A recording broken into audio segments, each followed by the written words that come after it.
Hello and welcome to Once Upon a Tavern, the only Dungeons & Dragons stream that has been streaming online against our will for one whole year. Woo! Please, I haven't seen my kids. I haven't seen Bill's kids either. No.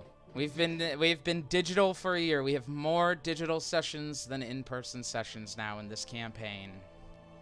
Ooh, I have a topical joke. Can I tell it? At our Sure, intro? yeah. Is it appropriate? Yeah, it's decently appropriate. Okay, go ahead. Why did they have to crucify Jesus and the thieves 6 feet away? Why? To prevent cross-contamination. That's good. Thank you. Happy that one. If that's your persuasion, happy Easter. It Hope is that wasn't- Easter. Hope that wasn't offensive. It was your persuasion. If it hadn't been a year, my intro is gonna be the only Dungeons and Dragons stream not doing an Easter themed session. I don't know if that's true. But anyway, I thought Manticores had bunny ears. well, in that case, hey, thanks for joining us. We're gonna get started, but before we do, we have just a couple of quick announcements to get through. First off, if you're watching this and are like, I want to watch this more, but don't have the time, that's okay. You can follow us, subscribe to us on YouTube at bit.ly/OnceUponATavern, or find us wherever you listen to podcasts. Just search Once Upon a Tavern, and you'll see our logo. I don't think there's any other Once Upon a Taverns out there. New episodes go up on YouTube the following Tuesday, and they go up wherever you listen to your podcast the following Sunday. So do that. Did you guys know we have 700 downloads of our first episode? Really? That's 690 people who listened to it and said, I don't want to keep going. So, like, I think that's really impressive. I think that's really good. I'm glad that's what the analytics tell you. I think it's way better now. Like, yeah, we were kind of.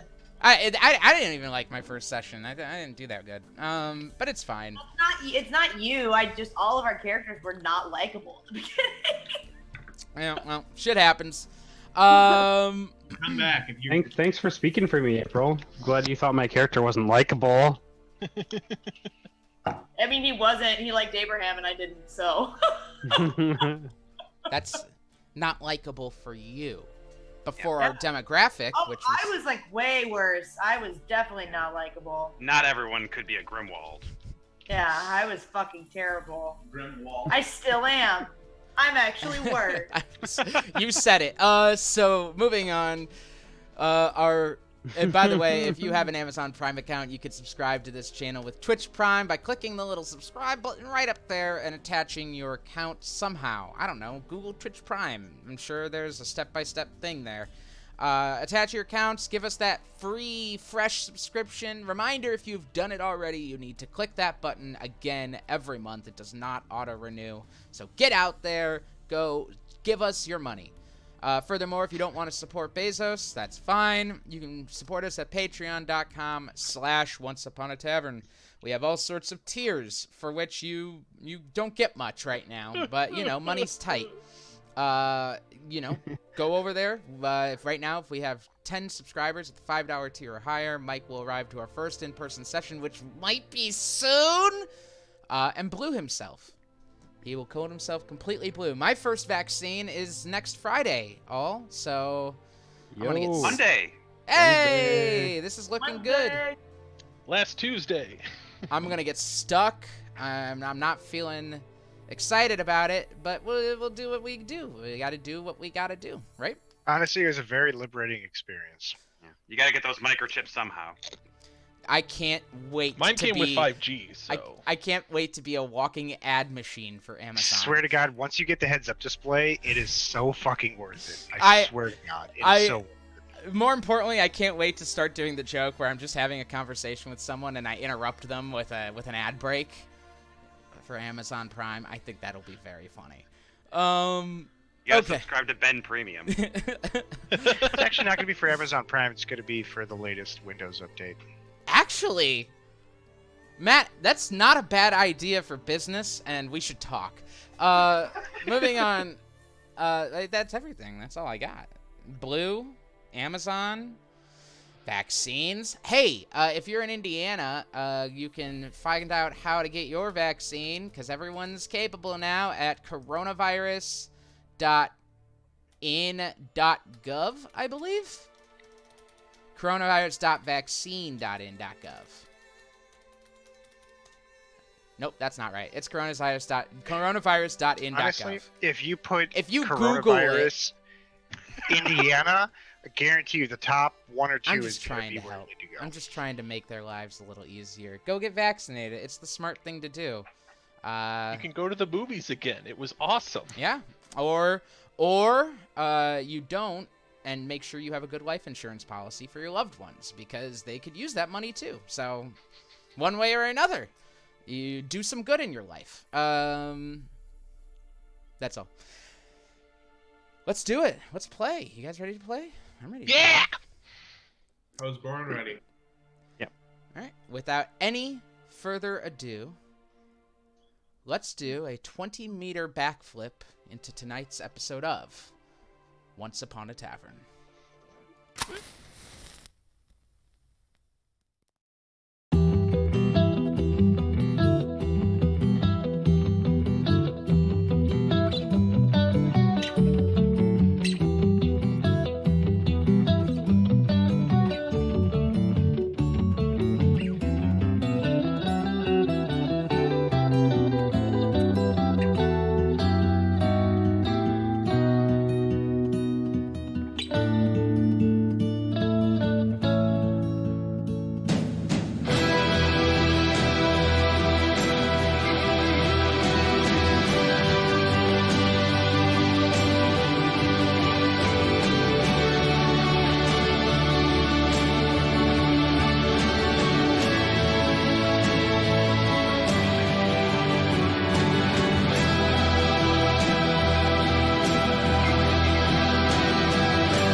And welcome back.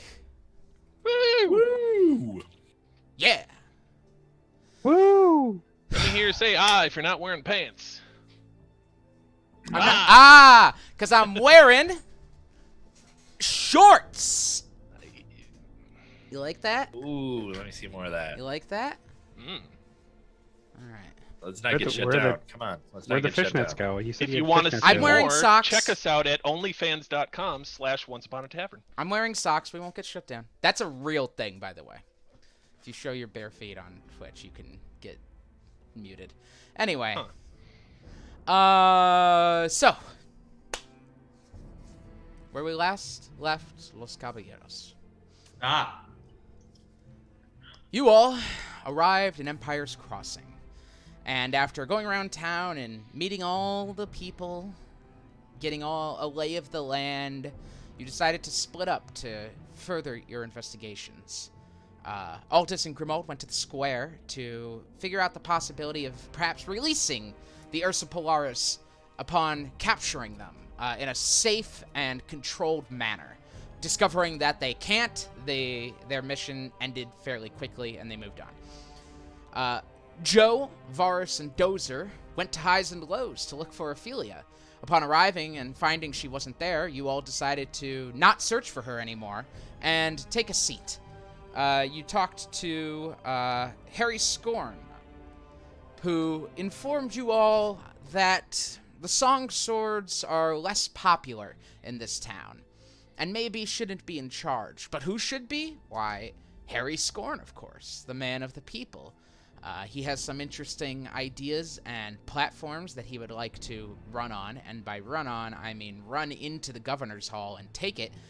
But whether you guys could trust him is left into question by some of the party members. Meanwhile, Demetrius and Mulk now decided to go investigate the Redland camp, and upon arriving there, asked around about a Krakoan shrine, if anyone had one, so Demetrius could pray and meditate and find some answers to the disagreements he's been having with his god. You did find a shrine held by a third flame of the sovereignty by a woman named Gretchen, and entered to meditate and had a vision of you exiting the tent with Mulk bound, and you as well suddenly bound. Gretchen spoke, but not as if it was she. She spoke as if she was Krakoa, and he made an argument for why you shouldn't execute prisoners in the same faith at the very least, to which Demetrius argued back would Mulk had stood a chance if he was given a weapon. The answer was no, and when Krakoa didn't like where things were going, he what's the word? Ended the conversation. Oh, he presented his divine right to give orders and not have to justify them and then ended the conversation. You all met back up and headed back to the Redland Sovereignty, once again realizing that you could skip all of the Kingsford bullshit and just go talk to this Red Priest yourself. First speaking with the Quartermaster to learn more about this Manticore in town, learning he doesn't really know much, he just is kind of interested in it. And then being escorted to the Red Priest, who you all discovered to be Father Lysander, Demetrius's father, both biologically and genealogically. You all had a rousing debate with him about whether what he was doing was right, and neither really did a good job at changing the other's mind. He is confident he can handle the situation non-violently, one of the big reasons why he joined up with the Red King, to bring non-violent solutions to a mostly violent regime. And you all doubted any of his capabilities or even slightly his intentions. So you left and made your way back to town to the Beans and Mash to begin preparing for dealing with this Manticore, because if you can't win philosophical and ideological debates, you could certainly kill a monster. And that is where we are picking up. The night of that very same night, as you all had eaten dinner and prepared to stake out for the evening and see if you can pin this Manticore down. So, what is the plan here? I assume you guys have had a week. I assume you've crafted a flawless and holeless plan. Well, holeless, no, because it's not donuts in the pants. It is. Well, that would be holeless. If it's not donuts, then if it's meat, then it wouldn't have a hole. Yeah, duh, meat in the pants. We're just calling an audible on a meat pants. Yeah, you say we've had a week, but we didn't need a week. We came up with the flawless plan before we left. Just imagine you guys in your chat. Hey, are we sure about Sunday? Meat pants, meat pants, meat pants, meat pants, meat pants. Sounds good. All right. Wait, are you in that chat? Oh, I have spies. Well, I had to mute it because the gifts were getting weird. Honestly, if you open up the book of strategies, the meat pants chapter is very short. Very short. It's not very complicated. No, it's a very simple process. We didn't even need to say anything in our chat because we had already decided it last session. So, like. All right. So, are you guys? Where are you staking out? Where are you setting up? How are you doing this? What's the plan? Anyone casting any spells? Not me. Are we doing it in shifts? Are people sleeping? Or are you all staying up? I cast meat pants. I cut him, sir. What level, Mike? I said I cast meat pants. What level? Well, you're not a wizard. Yeah, you can't. It doesn't upgrade with. Yo, you guys, I am sorry. Like I can't do it because I think this Manticore likes the people of the male. Right. You guys had talked about how Grimald is going to be the one with the meat in the pants due to being a man. Joe. So. When you inhabit the role of meat pant, is there anything I should take to heart? What are my motivations? Your motivation is that you are a piece of meat. So be the meat. You gotta date the marble. You gotta lick the marble. Sorry. Yeah, no, you were just like the meat pants, and then like be ready to run really fast if you need to. Yeah. So like Solid again, advice. we never discussed if we were fighting in the square. No, you did. As a reminder of your plan, since Yeah. clearly we don't remember, Was the square? you all decided that Grimald would stand in the square with meat in his pants, would willingly be captured by the Manticore and taken to its lair, where you would all give chase and kill the Manticore in its lair, because undoubtedly there's good shit in there. I didn't say that. You all said that. We all assumed that. Yeah, and you put it in there for your week of prep. Like, yeah. Yeah, so Yeah, you did say something about if we don't level, we get cool magic shit, so... the only problem is that we were gonna use Pren to follow. So and then I was gonna run, but We could just have Hedgewitch... Oh. We... Did he Hold not? on. Did he not give anyone his character sheet? He said he was I going don't to. know. Okay, I can for the pure need of that, I can go ahead and manage him to cast a spell. So it's not that big. I'd be happy to manage him, but I just don't know if that would make sense with me being the one as bait. If you think it. would make Actually, that might be good if you end up getting taken, if it happens. So we'll see. Because then I'll just be Pren chasing. So yeah, I let wouldn't me even be in that send. scene. Let me send you his sheet here. And then you have your I'm broom. gonna be on my broom. You can take one more person on the broom, right? Or not? It depends how fat they are. We just need the more people that we have close in pursuit, the better.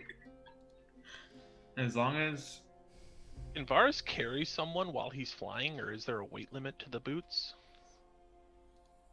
yeah, no, I'm I already. might just be the wearer. I don't know. Yeah, I can't carry anybody else, or else I Okay. can't go as fast. So that's Varus can fly. You can fly. I can run real fast. I can fly. Pren will also. be Grimold flying. will be flying, so it's just me, Zane, and Dozer, and Moke on the ground chasing behind.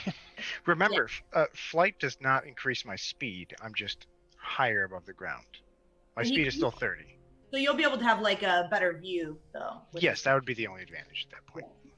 All right, so I'll just Bird's run. eye view of trailing behind.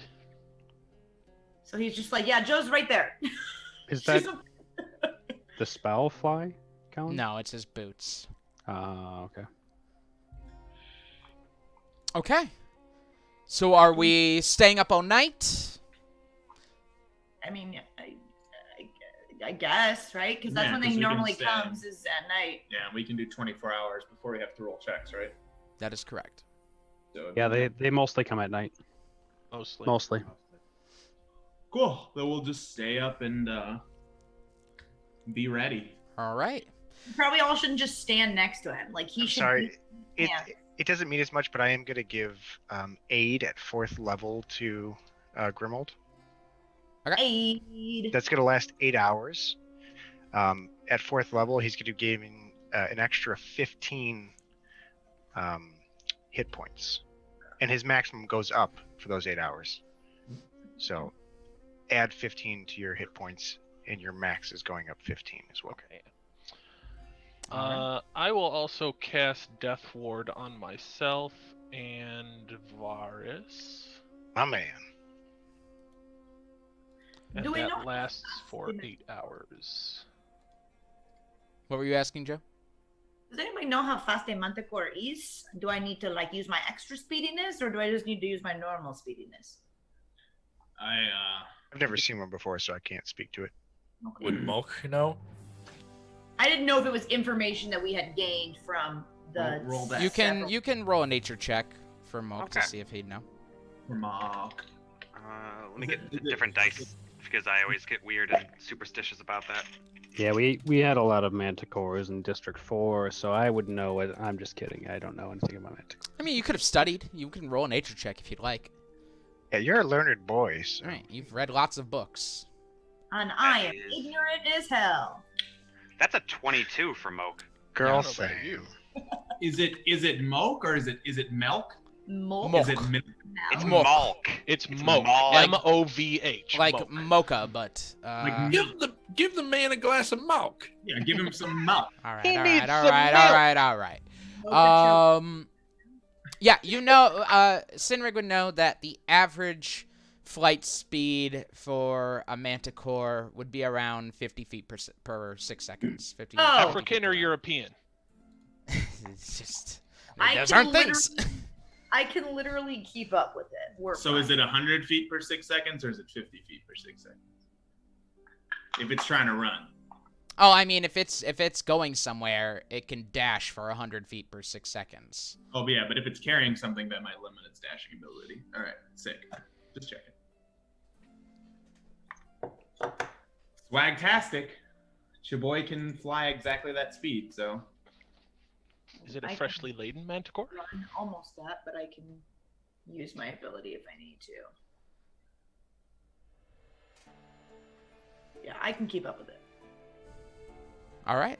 So you all get up from the beans and mash and walk out into the square of town. It's still fairly early in the it's like mid-evening at this point as you all kind of get out there and begin figuring out where you want to set up, where you want to hide. I can actually go ahead and show you guys if you'd like the Yeah. area. Show me that. The money.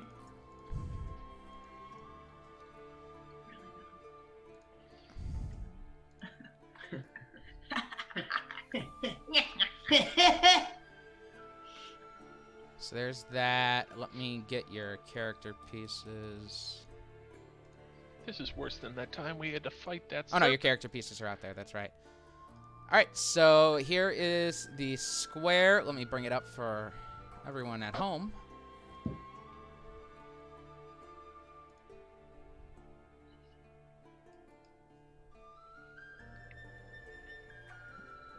All right.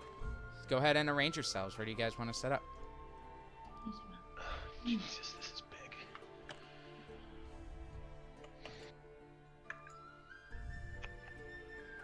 Oh, Lord. Okay. Ben, I want to double check. What birds do? What birds does Moke normally summon? So I can make sure I have the right one speed-wise without looking through every single bird right now. He gets a hawk, raven, owl, or moth. But I believe for his summon beast, isn't that just an air creature? Summon a Manticore. I thought it took the form, but it was just me. I believe they just have stat blocks. Like, it's a standard stat block that gets special things depending on whether it's an air beast, a land beast, or a... Yep. Yeah. That seems to be it. I was thinking of it as like a druid style, like summoning the creature where it is like a spirit, but it is taking the form. Yeah, That's they made it much better this time around. Can you summon a Manticore like Mike said? He cannot. So, where do you guys want to arrange yourselves? Pick. You never know if you don't ask. Am Can you I summon like I'm a in the baby upper Manticore? left, so No. am I able to like get into like sort of some shadows in like an alleyway and then like stealth to try and hide? Sure, absolutely. Okay. I think I'm going to stick towards the center where it's open, so I can be the meatiest pant you've seen. Okay. Yes, those me pants. Yeah, so Grimald walks out into the unfinished garden area that they've been preparing for the past few days.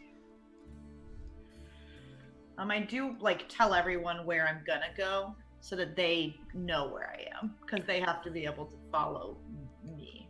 I also need control of Cinna and Moke. Yep, that's right. Is this cool where I'm at? Guys, is it cool where he's at? I can't. Sure. I don't know. Yeah, that's fine. Are you hiding, or are you just standing there next to a fucking? I'm just standing there. Can you get Just- inside of the tent? Or like go down an alleyway like I did, so that you're a little bit more hidden. What if I just stand here? No, I'm kidding. Let me go in. Because you can just get under the awning, and that's fine. Or you could Yeah, like you could just hide under it, and it's fine. Hey, Ben, I was going to ask if up top on this roof, if I was underneath the awning here, like I sit Yeah, like crisscross applesauce underneath it. Yeah, that'd be fairly shadowed. I'm fine Okay. with that. I'm gonna come with him. I'm gonna fly up there as well. All right. And Zane? I just want to be within walking distance. That's No, I my got big you. thing. Oldest, do you have any threes?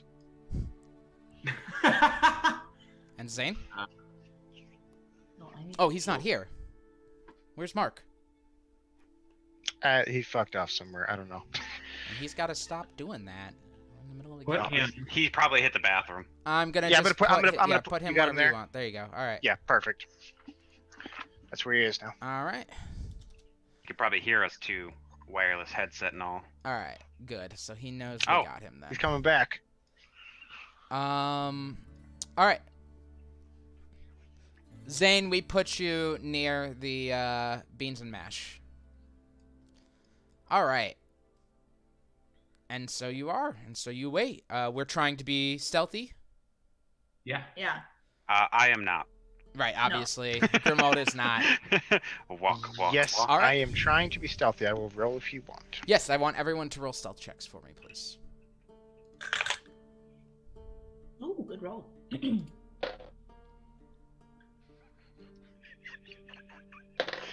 want us to just shout him, or What was that? you want him to just shout him, or? Do we not I'm gonna do- go down the line. I'm just giving everyone a chance to roll. Demetrius? That is a 2. Okay. Heavy armor, no pass without a trace. What do you want from me? Cinna is a snow leopard, right? Yeah. Okay.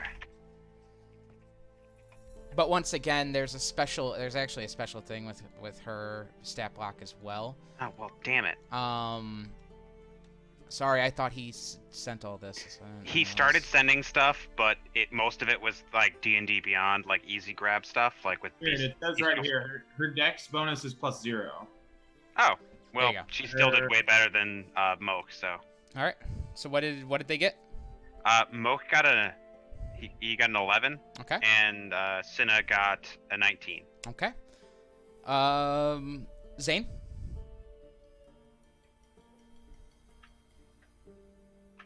Four. Okay. Varus? 11. Okay. Joe? 15. 15. Okay. Aldous? 17. And Dozer. I got brown. No, I've got 16. Okay. You all settle down in the square in this mid-evening time and just kind of wait and watch. It begins to get a little cold as the sun has set for a while now, and it is still winter, even though late winter, so it is cold at night, but not unbearably cold. It's just annoyingly cold. Every once in a while, you get the odd few people crossing through the square, just on their way somewhere, and you can see like quite a few of you get some stares as like they spy you, just hiding out wherever you are. Demetrius, a couple people see you, are like spooked by you for a second, being that you're like in an alley. But Face paint. yes, with face paint, like yeah, a couple people run. You know, If you stand perfectly still, nobody can see you. Zane, you're just assumed to be drunk standing outside of a tavern by a few people. It's just all around you. You look around at each other and you're just like, man, we are not hidden well as this is going. I'm pretty hidden. I'm the most hidden, I think, besides Senna. I rolled decently, so. With that being said, no one knows where Aldous is. 2 hours pass. 2 hours turn into 4 hours. 4 hours turn into 5. Turn into 6. And apart from an odd drunk, the night is quiet. 8 hours and 1 minute later. No sign of any sort of Manticore. And soon enough, even as some of you are kind of dozing off, the sun begins to rise over the rooftops of the building. I think Bill's always dozing, isn't that? I hate you. Suddenly, a Manticore comes out of the air and swoops on down on Aldous. The day is yours. What would you guys like to do? Sleep. Yeah, let's just go back and sleep until, later in the day, and then we'll come do it again. Yeah, you just sleep till the afternoon, basically. Yeah. All right. Because the festival is in 4 days now, right? No, it's in 6 days. That's what I said. We have to get our bombs in the next day. Our bombs are tomorrow, yeah. For the well, we're not even doing the whole bear thing anyway. Oh, okay. They could be good to have, though. Oh yeah, no, it's good to have, but like, I think aren't we just like? We haven't decided. We decided to do the Manticore first and then deal with that shit later. This is a palate cleanser. Smart. It's like ginger. It's like the ginger before the sushi. You all march back into the Beans and Mash. You smell breakfast cooking and see Throb through the window, and he's just like, "Hey guys, long night." Yes. I think we're just going to go up and go to sleep. Oh, all right. Well, As Grimald walks by, squish, squish, squish. beginning to smell as well. He's had this raw meat just sitting out in his pants for a bit, poorly preserved. He goes, all right, well, sleep tight. Some salt on it. You all head upstairs to your beds. Does anyone have anything they'd like to do before the rest? Nope. Okay. Then with that, you go ahead and take a long rest in this early morning hours, straight through till the afternoon. Around 1 p.m., some of you begin to stir and awaken. Dozer, your lights flicker on as you exit rest mode. The afternoon is now yours. Is there anything anyone would like to do today? As you all... We never found. Well, that's why am I talking like Moke? We never found that deep. That we found like the little bit of information about their relationship, but we didn't ever talk to Ophelia, did we? Not that like we really need to. I'm just curious. I don't don't believe we really did. want to do anything about Kingsford right now. Yes, we kind of like we're on the fence because like this whole thing, right? Which one? Which whole thing? Well, the whole thing where like that this place is gonna get conquered and like Anyways, yeah, a like little inevitable. bit soon. Oh, that's right. We were just gonna see if Kingsford could handle that thing by himself, right? Again, we haven't decided. Yeah. Nothing has You been guys wanna officially get- decided. You guys found Lysander and noped yourselves out of the entire situation and said, we'll deal with it later. You So, guys want to decide or no?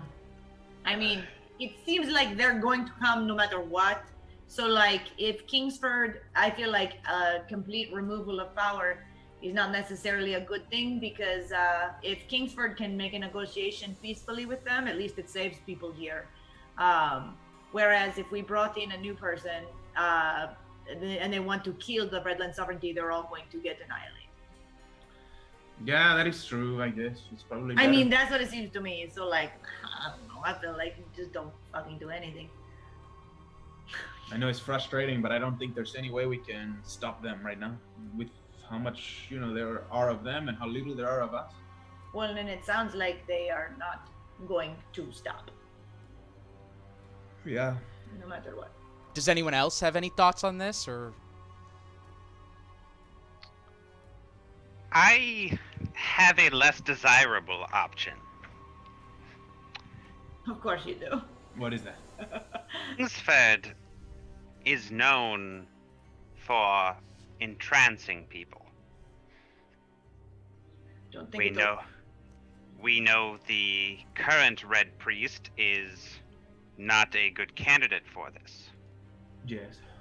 If we were to remove the current head of this army, next in command would most likely be more susceptible to Kingsford's whims, thus stopping the Redland sovereignty here. That's his dad. And that is also making a lot of assumptions about whoever is next in command. Yeah, that Gretchen lady kind of was crazy, right? She was a little scary. I would not say crazy. Well, she's scary. Sorry, that's what I mean. No, I see what you're saying, but I also don't know if we can just like waltz into a red camp and remove their head priest, like, you know. It would involve a lot of backstabbing and, patricide, but You want to kill my father. Yeah, you're talking about killing Father Demetrius's father here. that's why I said it was less desirable. It's completely unacceptable. You know, I wasn't there to talk to him, but this sounds like ground we should not be treading. I simply wanted all the options to be out there. Yeah, I already killed one of my friend's dads, so I should probably just stick with one dad murder and not move on to more. But you saved your own dad, so it kind of like balanced out, right? I don't think so. I think I still have a lot of darkness in my soul. It weighs on me. So no. I don't. Weighs on me. My ledger is still very much not even. Zane, I have learned in my short time here that no matter how many good deeds you do, if you do one bad thing, that is the thing that counts. I do No a lot. matter how many people you heal or bring back from the dead, you kill 3 people. You want to get salty with me? I'll start taking powers away. Do it! All right, So there's no like dad ground zero then.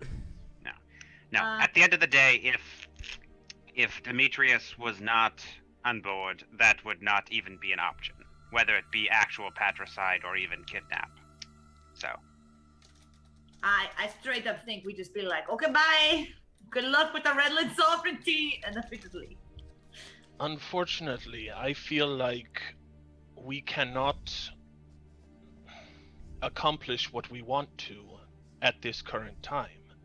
Our goal long term is to stop both the Redland sovereignty and the army of Illithid. The problem is that our ultimate goal for the time being is Underberg.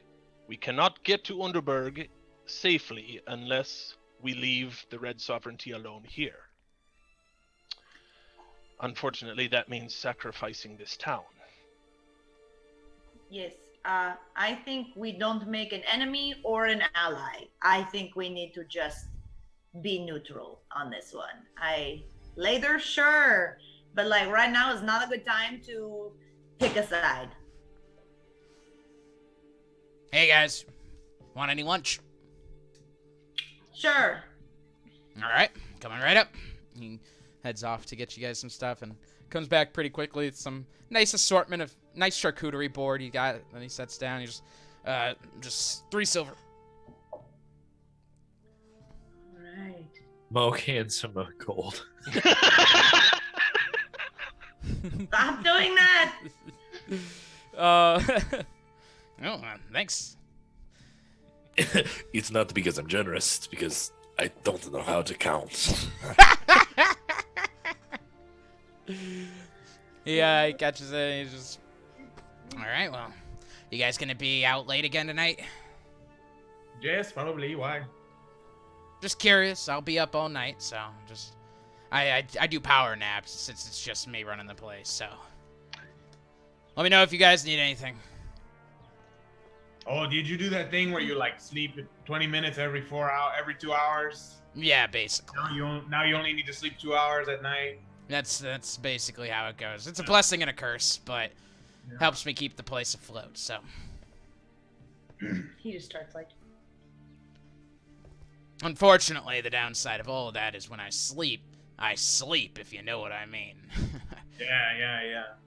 No, I have no idea. Like I am hard to wake up. Anyway. Okay, I'll believe you.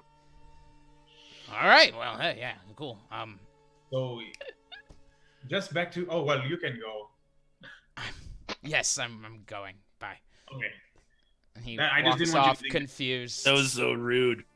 I didn't want him So to think rude. I was talking to him. I guess I just wanted to come back and say some things real quick because I know I left the tent, but then you told me about this whole thing about them wanting to kill, also fight the Illithids and knowing about them. I don't know, man. To me right now, it seems like they're doing exactly what we are trying to do, what I am trying to do at least. Mm-hmm. And they're like 10 steps ahead of 40 steps ahead of me. Mm-hmm. So at what point do I just I think, hey, sure, go fight the Redland Sovereign, go fight them, go fight each other, They can fight each other and kind of I'll be around to help them, but because the Illithid are bad dudes, they're the worst. Much worse than this Red King or this Donovan make of any of these people. I think Do you agree? let them go.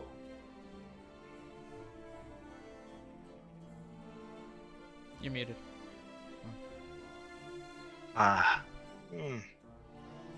Suppose I'm really not opposed to the idea, no. I mean, we could always we go to Unterberg and the leader of the Redland Sovereignty. What the fuck is his name? The Red King? Oh yeah, the Red King. He is there. I mean, we could lie to him, right?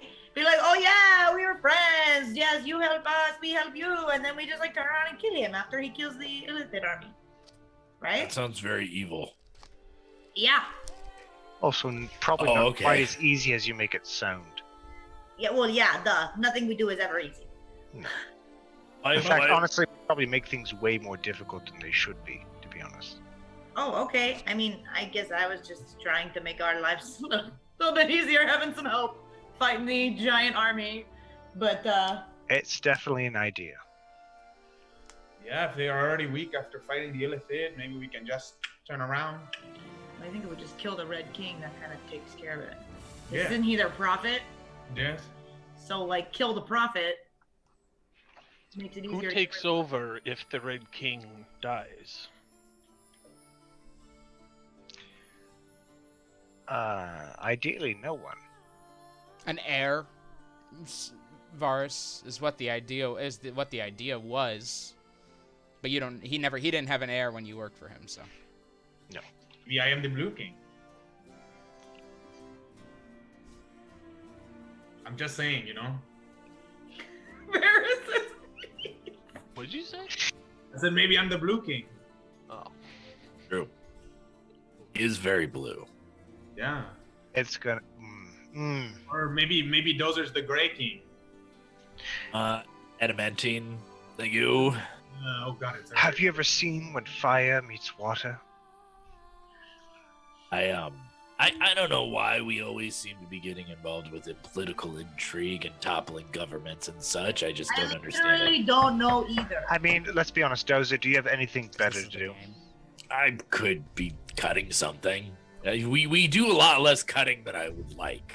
I agree. Well, I agree. Hold on. I have an idea. We have some money pulled up, right? Basically, if our problems are gonna take care of themselves, these Illithid and Red King, why don't we buy some of this bar with this guy here? Who runs it? And we own this bar and we help people on the small end, right? We give free rooms, We kind of do day-to-day good, local government stuff. Not so big, grandiose, We kind of walk around.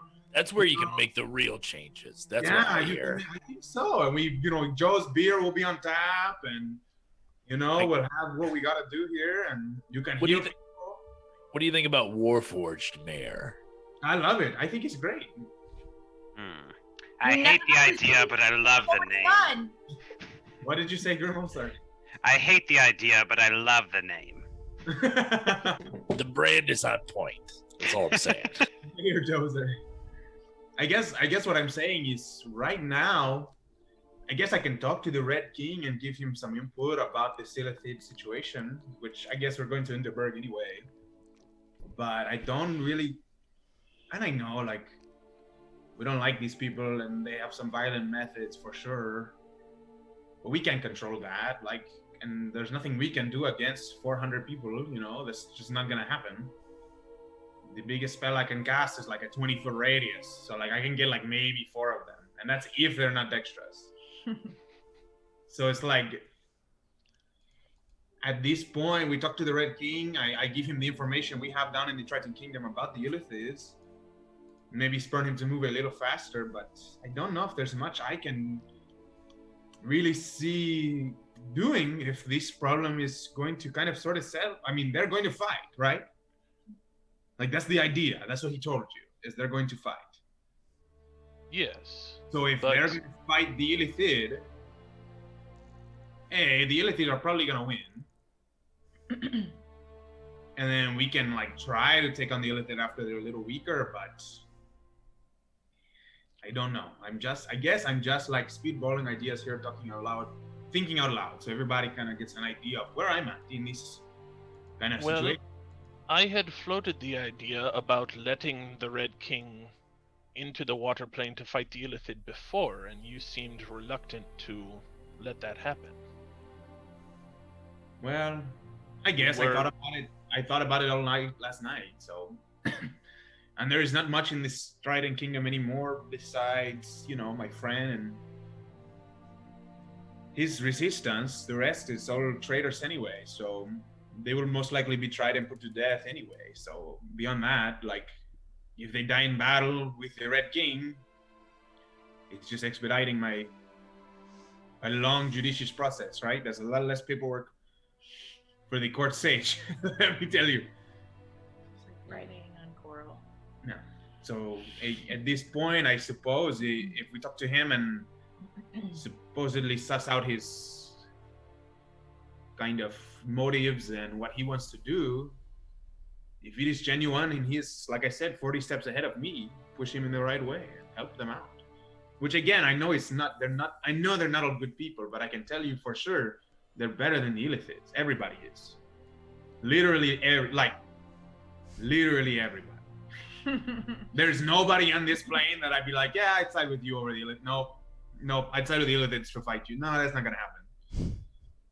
So, I don't know, maybe they can just be a tool for us. And you think it is a good idea to talk to the Red King? I think it is the best option. I have to do any sort of good towards what I'm doing, because if we travel to place like I had spoken about and try to gather an army, what am I doing? I'm just doing the same thing he has done. Yeah, especially since he is talking about conquering every single place. Yeah, and then I have to fight him first, and then I have to go, like, it's just a whole thing. Like, at this point, why not ally myself with the person? And, you know, again, I know Varys, you have bad blood. Mulk, you have bad blood with these people. So I'm not saying, like, I want to be friends with them. I'm just saying I'm going to use their tools and their resources to help save the world. I understand the final goal, and I do believe this might be our best option, but I fear, pardon the pun, we may be playing with fire. I don't know if we can control the Red King, if we can stop him from causing atrocities that would completely eclipse any good that using him would do. Unfortunately, I don't think that we can control him or defeat him. So I don't have any other. I mean, we can try to kill him himself, but we can't kill his army. We can't. There's no way. If this is just one part of the army, like, no, we can't. What, 9 of us? Yes, it will be difficult. I just punch things. Like, I can't take on that many people. Oh. You can just punch a lot of things, that's all. I can punch a lot. So. No, it is. Punch harder. Thank you, Zane. That's what I have this for, and the tattoo close up. No, it's just like, I suppose this. I guess I'm just saying like that's where I'm at. But you guys are definitely the people I owe allegiance to first. You've helped me. You saved my life. So I just want to make sure this plan of going and discussing with this man, this crazy person, about perhaps using what he's doing is at least palatable to you all. It doesn't have to be what you want to do. It just has to be palatable. Swish it around in your mouth, Get it on good on both sides, real good under the tongue. My issue is Abraham had similar claims. Yes, you are right. But Abraham was And- also part of the Illithid, so that's a thing. Well, kind of. He was like, you know what I mean. No, Yes. Abraham believed he was fighting against it. He was running away from him. Mhm. Sorry. Abraham wished to fight against the Illithid, and being a part of that did nothing but destroy my soul. Yes, and I'm sure many people's souls will be destroyed in this battle, but I guess on one level, what I'm trying to get at is if the Illithid win, there is nothing else to fight for. There will be no souls left. You know what I mean? So I would rather corrupt a few to save more. It's about the greater good. Greater good. Greater good. My fear is more, if we sell out our souls to gain them, do we even have them? You're talking about integrity, yes. I see what you're saying, but I don't think this is going to be as black and white as we hoped. It kind of comes to this whole, it like almost mirrors this whole bear thing, right? Like black and white, killing an innocent animal is wrong, right? For sure. But using something to gain favor in order to create allies, to make yourself more powerful, to prevent the end of the world, it's a good thing, right? So where do you draw the line of what you're going to do? And that's what I'm trying to do, I guess, is I'm trying to find the line of our group here. What are we willing to sacrifice integrity-wise? Are we willing to ally ourselves with this king for a little bit just to save the world? Or is that not the question? And if it is, I am righteous as the next man, and I will fight to the death to, protect that and protect my kingdom and protect you all. But I will also advise, just having sort of intelligence in the matter of diplomacy and things like that, it may not be a good idea. I don't think we can do much if we are dead. The thing is, we do not need to ally with the Red King. We know he is gathering armies and conquering in order to fight the Illithid. We do not have to involve ourselves at all. They will fight, so let them fight. Yes, I get that. I suppose my issue is I would like to help. And I can just watch the Red King, and when he moves on the Illithid, I will go too, but that seems like just waiting for my fate. And that kind of bothers me. I'm more of a proactive person in that sort of sense. The buying the bar thing was a joke. I'm not going to just sit here and serve beer until the end of the world war comes and I have to go fight. Oh, I was going to say, how long do we think it's going to take for him to get there? So how much time do we have? Can we get... what is that? What's that called? That period of time where you're going to get a profit off of a business? Where's Bill when I need him? How long do we have? Because, how long until the end of the world? Because, honestly, to me it sounds... Whatever. I'm with you guys. I will do what needs to be done. Point me in the right direction. But, I feel like people are a little not willing to bend. I suppose we kind of need to bend a little here, guys. Otherwise, our world is going to be destroyed, and everything that we love is going to be gone. So, I've heard this shtick before is my issue. okay. Yes, I understand. Okay. And that's what I guess I'm trying to say, Grimald. You- I'm not telling you you have to sacrifice your integrity. I'm asking you, how far are you willing to go? And it is good to have someone like you who is questioning this sort of involvement. I appreciate that. You're going to keep a good head on your shoulders while we move forward. But I also think that, as Joe said, we have to be a little less rigid, you know? I think we've... It's a break-even point, by the way. I don't think a break-even point of opening a bar would be within the end of the world times. We'd be losing money up until the world ended. Probably. But having a really fucking good time. I mean, what's money? You can't take it with you. Do you guys want to just chill here in the beans and mash until night again, or does anyone have anything they'd like to go do throughout the day? It's also called a profit point. There you go. My boy. No, I have nothing. I don't have anything. Okay. I just feel something. Then he just hanging out in the inn Yes. till the I'll sun just sets. gonna turn to Moke and real quick just be like, you know, this time maybe we all just group together in one alleyway and you use that thing of yours that makes the shadows go woo. At least for your friend, you know, Demetrius over there. That sounds acceptable. Good, great. Yeah, that is probably the better. At least the people who are loud hang out with you, you know?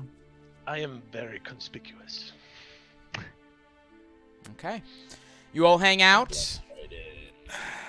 go in and out, drink. Don't get drunk. Do get drunk. No, we do not drink No, tonight. we do not. I mean, we drink a little bit. I don't. Joey's always drinking. Just What are you just enough to be confident in battle, but not obnoxious. You all hang out. Throb comes by every once in a while and checks in. He's a little surprised. In fact, at one point he's just like, you guys just hanging out here all day? Not that it's a problem. I'm just Oh, wait, is our bombs ready today? They're ready tomorrow, right? tomorrow. tomorrow?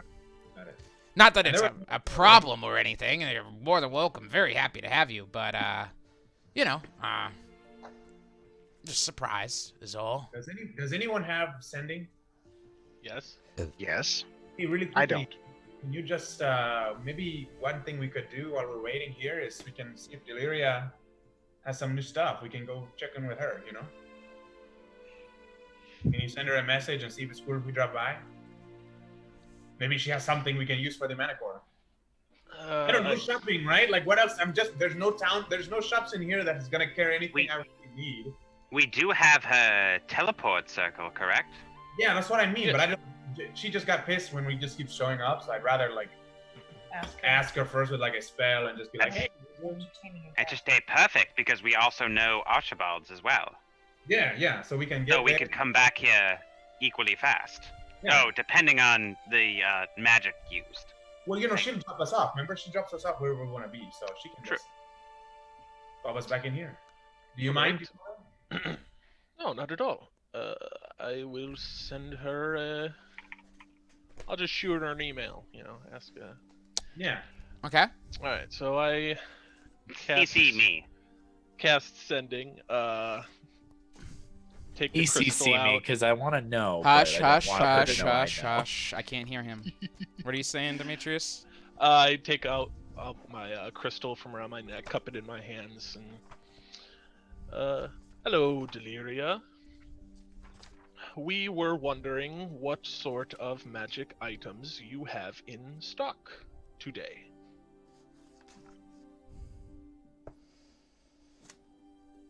Roll percentage die for me, please. Sure, we can come visit you. Can we come hang out? Babe you up? Is that plus anything or just percentage? Just a percentage die, please. 34. 34. Okay. After a moment, you hear, you may come by and see what I have. And that's all. Well, if we are not doing anything else, we can go and see her. I don't think she wanted to disclose what items she had. Can you share? I guess she can fit in just the words of the things, but It's just easier if you just go. You know, she doesn't have to explain the items and all that stuff if need be. Can you share real quick, Ben? Just a logistic question. Can I share her circle with Zane so that he also has it? Yes, you can give him that information. Yeah. Is that a thing? Yeah. Okay. Do you want to do the honors this time, Zane? I like using my new toys. You're muted. I know. I keep unmuting the wrong thing, whether it's my headset or the Zoom app. Well, stop it. No. I'd like to. But anyway. Yes, I would. I would love to. All right. So I'll just draws and he's gonna you have a book, right? Right? Yeah. Yeah, he has a spell book. So I'm gonna trace and take a piece of charcoal and draw it out for him so that he has. Where are you doing this? I'm writing it in his spell book. Oh, okay, in the spell book. Got it. Okay, so you draw it in for him. So now you have the circle for Delirious as well. And where would you guys like to go to cast the spell? Just in the backyard. Everything has a backyard, right? There's a back to the beans and mash. Yeah. Just go do it in the backyard or in our room. We can do it in the room upstairs. All right. Well, you guys get up and start walking to the backyard, to the back of the building, and as you do, Throb's like, hey, is everything okay? Yes, we'll be right back. Okay, well, hey, if someone's gonna fight, I need to ref it, so just give me a second. Nobody's gonna fight, man. It's okay. Oh, why are you going back there? Oh my god, is there a fight club back there? Over the years, being in this square, I get a very very motley crew of people coming into my bar. I found it easy to build a place out back to settle differences rather than them taking it out in here. But my rule is I need to be involved, so. That's really cool. No, we just need a place to cast a spell. Oh, all right. Well. Involved, you put the gloves on, or? Oh no, I mean they do what they gotta do. I just make sure no one's gonna mess up my place. Is really all it comes down to. And if this is your first time at the Beans and Mash, you have to fight. So. No, I'm not Punch Club. No, he doesn't know what that is. Okay, well then, yeah, help yourself. Use whatever space you need. It doesn't blow things up, right? No. No. Okay, good. All right, just making sure. All right, so you all Only if you get it wrong, right? not the circle, just flip through my notes. No. All right, you all head out into the backyard and draw the circle into the spell, and once you make the last rune, the portal opens up that you all run through quickly and into Deliria's back room. I use my Pearl of Power to get that spell back. Okay. You all walk out into the front of the shop and see Deliria there. She's got this it's colorful feathered bird just kind of sitting there with her. It's Deliria. but it only has one eye on the front rather than two on the side. Who is this interesting companion? He was a trade-in. So, we're here for items. Wait, trader with a D or trader with a T? With two T's, I guess. Trade in. Oh, I thought you said trader. I'm sorry. Somebody traded him for an item. So now I have it. What does he do? Talks too much, mostly. We have too many of those already. What are the items? Wait. No. You have to play Moke correctly. No one's playing Moke. He's a utility item. That's not fair. That's not Moke fair. is very interested. Moke wants an extra bird. He wants another animal companion. Moke's That's feeling mopey because of the discussion of the Redland sovereignty, so he stayed behind. Someone roll a persuasion check for me, plus a d10. I'll do it. I haven't rolled. Do it. I will. 19. 15 plus 9, 28. Well, I have a few items today. 4 to be precise. Oh, Nice. that was for the percentage to fail because she's not on the same plane. I get it. Boop boop. Same plane, same plane. First of all, I have this... something you already have, but if you need another, I have this hat of disguise.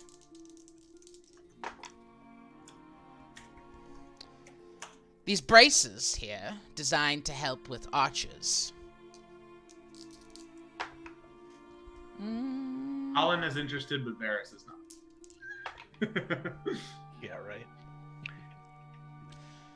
This wand, specific for war mages. And she looks over at you, Zane. Oh shit.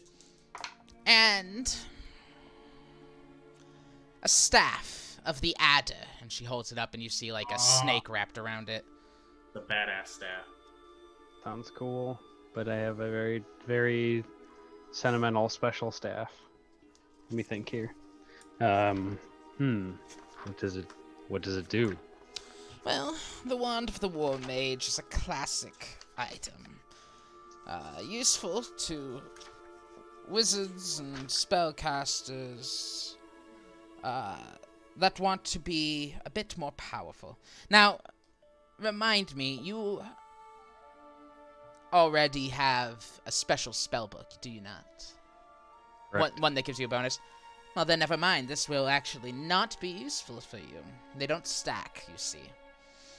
But if anyone else was looking for a spellcasting focus to give you a bit of a bonus to your spellcasting attacks, this would do so.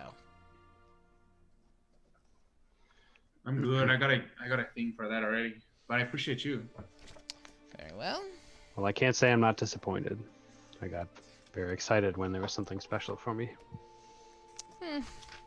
I'll let you know something more special comes. Anything else? What is that? The staff of with the snake on it. Staff of the Adder. A fun little item. It's not very expensive, but it can only be used by a cleric, druid, or warlock. Oh, okay, that's fine. I'm not interested. Thank you. So, cleric. And I know our one cleric already has a special staff he likes, so the other one? What does it do? Well, you can use... you could speak the staff's command word, which I know, and make the head of the staff become that of an animated poison snake for 1 minute. You can speak the command word again to return it to its normal form. You can use a melee attack using the snake head, and your proficiency bonus applies. Blah blah blah blah blah. Basically, it's a staff with a snake on its head, and you can hit people with it.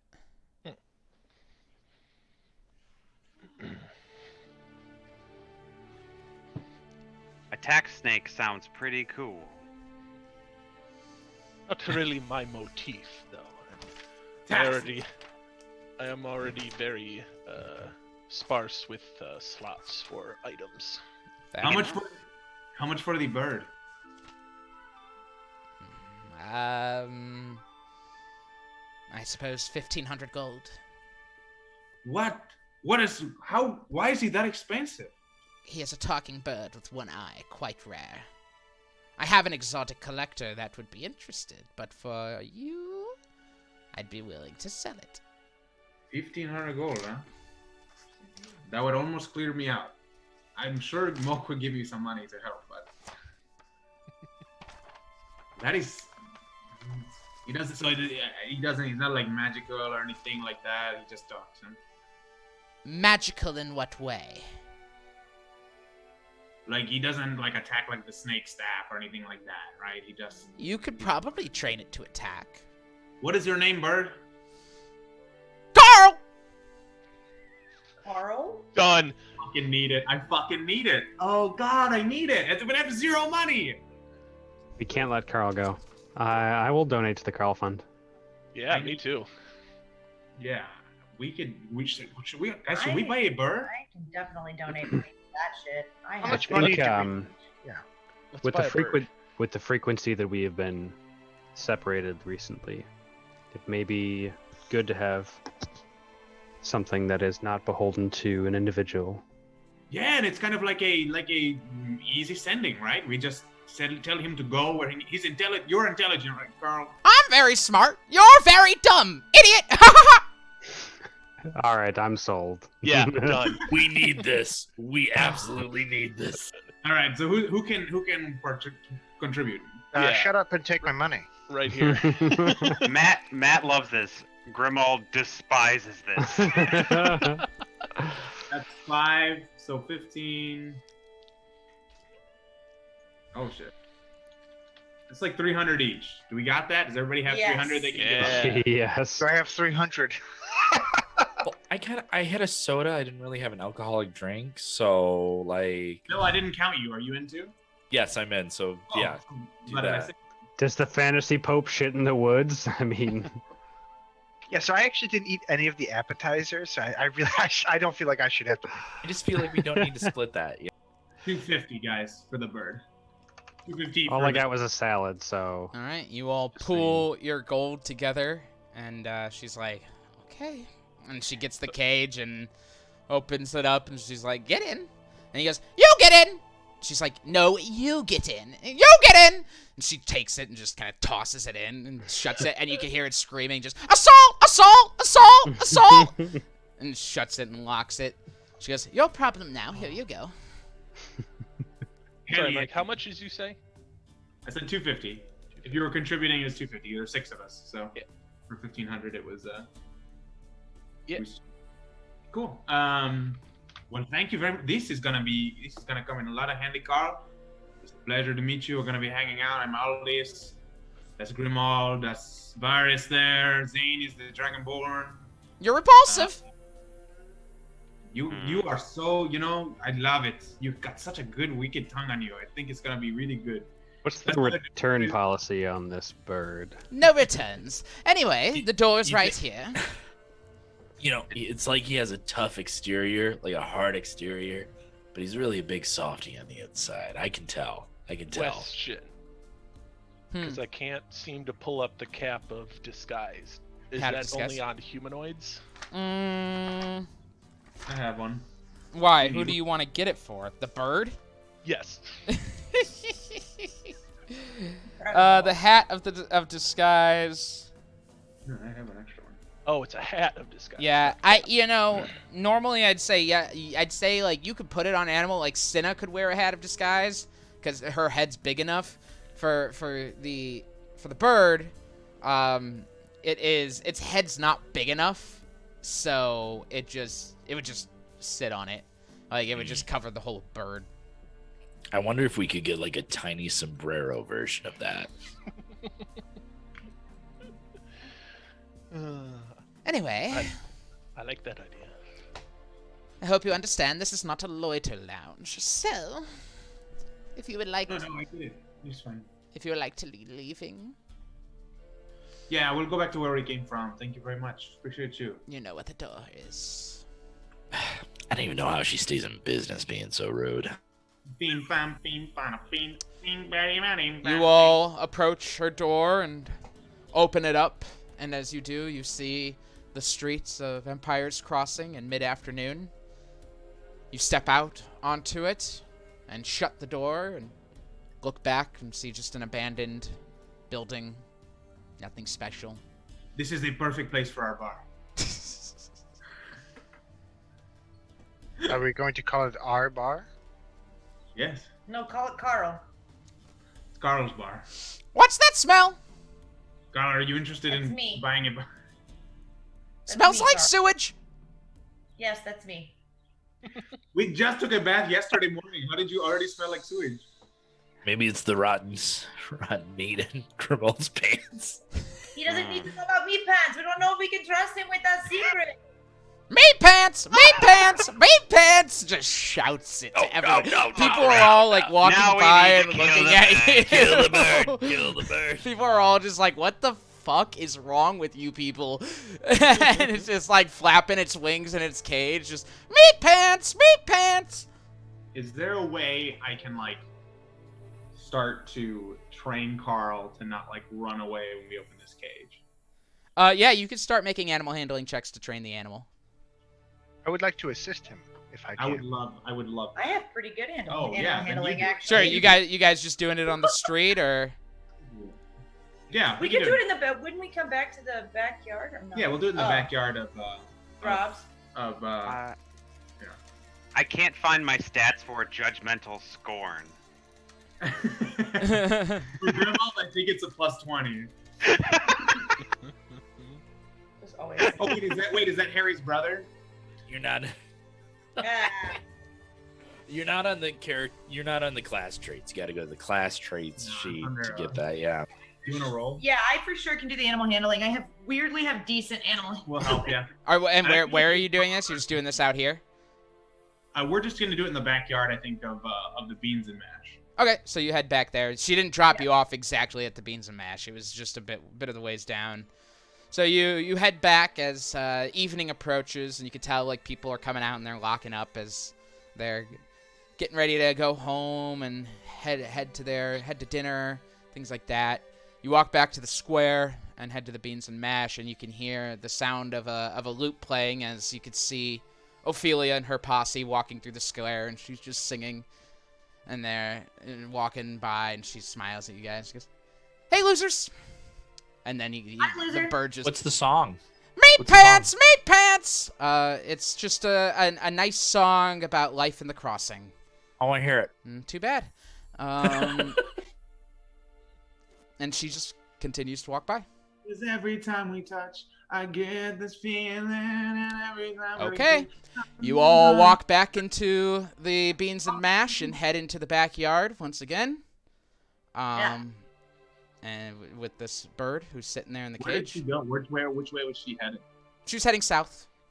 She was heading from north from down the road you guys used to get in, and she was heading south toward highs and lows.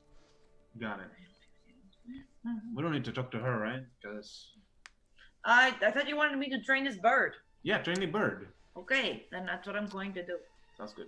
Are you going to help me? So you crouch down by him, Joe, and he just looks up at you with his singular eye on the front of its head. It's got a rather like wide forehead because of that, and just.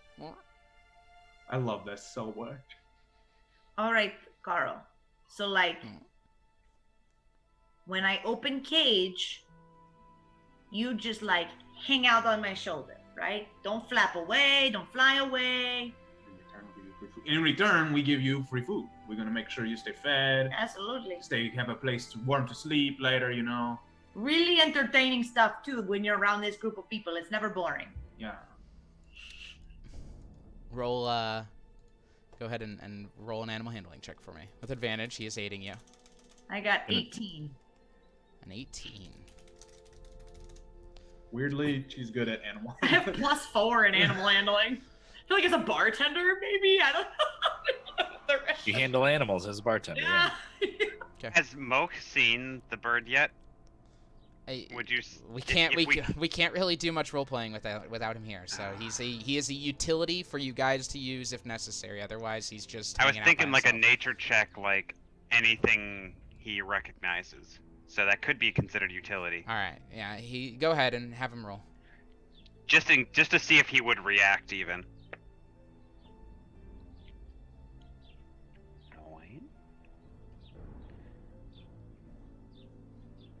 That's a 13. He knows. I'd say he recognizes it. It's a Cyclops parrot, and it is a fey creature. So, it is just an animal, but it is a fey animal. You know what I'm saying? Like it's not intelligent, but it's still borderline. better because it's fey. More or less, Moke looks at it and goes, "Ah, yes, a parrot," and just kind of walks away. So from what Moke said, let me get back to her skill check. So it looks at you and it blinks, and you feel the message is received. Though training takes time. It's not like you just tell it one thing and then it's just like, all right, needs positive reinforcement and such like that. So with that, you open up the cage momentarily, and it hops out and hops up on your arm, and then opens its mouth up. Yeah, I'll give it a bit of a. I have some rations. I can give it some rations. It opens up its mouth again. No, I'll then put it back in the cage. It raises its wings and then keeps its mouth open, as if threatening that it's going to now fly away. Oh my Bite god! it. Don't fly Bite away. it! I'm gonna give you the count of 3 to get back in your cage. No, hey, no. One. One. Okay, hold on. I will give you this treat if Okay. you will go back into the cage afterwards. Okay? It hops back into the cage and opens its mouth. There we go. And then I give it to him. And you shut it. Good job, Carl. You're the best. Time out, mister. Carl's the best. You're the worst. Yes, I am. Good job. All right. So far, so good. Does anyone have Got it. anything else they'd like to do today before the evening, before your Manticore stakeout? We should give him. I think I have some hot dogs for Carl. Uh, Like a hot dog, Carl. How big is Carl? He is about the size of my torso, so Oh fuck! Yeah, so carrying that into battle is he's a big bird. When he brings Would you, his would you weight, say that Carl is a his big wings, bird? his wingspan is about 4.5 feet. So he's So it's a a big, big bird. cage too. then, Yeah. to be fair, we don't have true measurements on your torso. That could be a lot of things. I'd say it's about 3 feet tall. Its wingspan is about 1.5 that, so 4.5 feet. I would have thought Ben's torso was at least 4 feet. Fuck, like a- Maybe. It's a big bird. He's a big bird. Ben's Are you- really not are that you- tall. Are you going Ben Swallow on us? So, like, Wait, it has to be Sinrig so he can say it's my bird. Well, he's not here, I so want my bird. is there... Wait, is Cindric literally played by... Oh, It's no. making Alright. work. It's Mickey fucking Rourke. does anyone have anything else they'd like to do before the Manticore stakeout? He has a reach weapon too. I got nothing else. Nope. We bought a bird, guys. Good job. We bought a zoo. Okay. Then as night falls, you all grab some food and head outside into the square, taking Carl with you. No, we're gonna leave him in the room, I would assume. So I will say, I mean, I don't know, unless somebody can carry him. I don't think that I can. I don't have a strong enough strength for that. Carl may be detrimental to hiding from the Manticore. Sure, okay. I can keep him in the room. I will try and talk to him to tell him that we'll be back, and I'll give him some food. Okay. You feed him, have a chat with him. He gives you a blank look that you cannot interpret into understanding or confusion. It's just, he just stares at you. Upon feeding him, he eats it. He says, He winks. once he eats it all, he says, get better food. Okay. Hmm. Is it wrong I'm relating with the bird? Can I just walk out? And you all head outside, downstairs into the square. I want to try to plan my location differently this time. All right, well, let's pull up the map.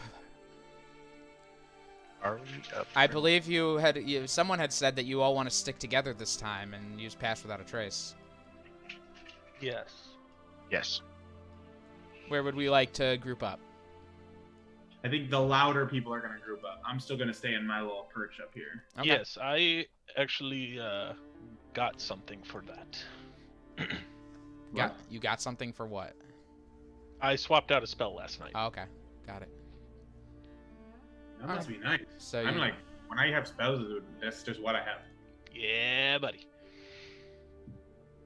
I should be good. I'm not bad at stealth. I'm actually really good at stealth. So I should be able to just be wherever. If that's a problem, if we're worried about being grouped together. If not, I can stay grouped together. It's not a big I mean, deal. if we're gonna do Pass Without a Trace plus Silence, I think we'll be pretty good. Oh, okay, then we can all just stay together. As long as we're within eyesight of Grimald. Yeah. You guys want to hang out on this roof? Sure. Is it gonna take us a long time to like get down and follow, or you guys can fly, so it doesn't matter. I can. Actually, that's not a bad idea. I can get on a roof. I can jump down and not take any damage for like 30 feet. I'm gonna get on this roof. You wanna come?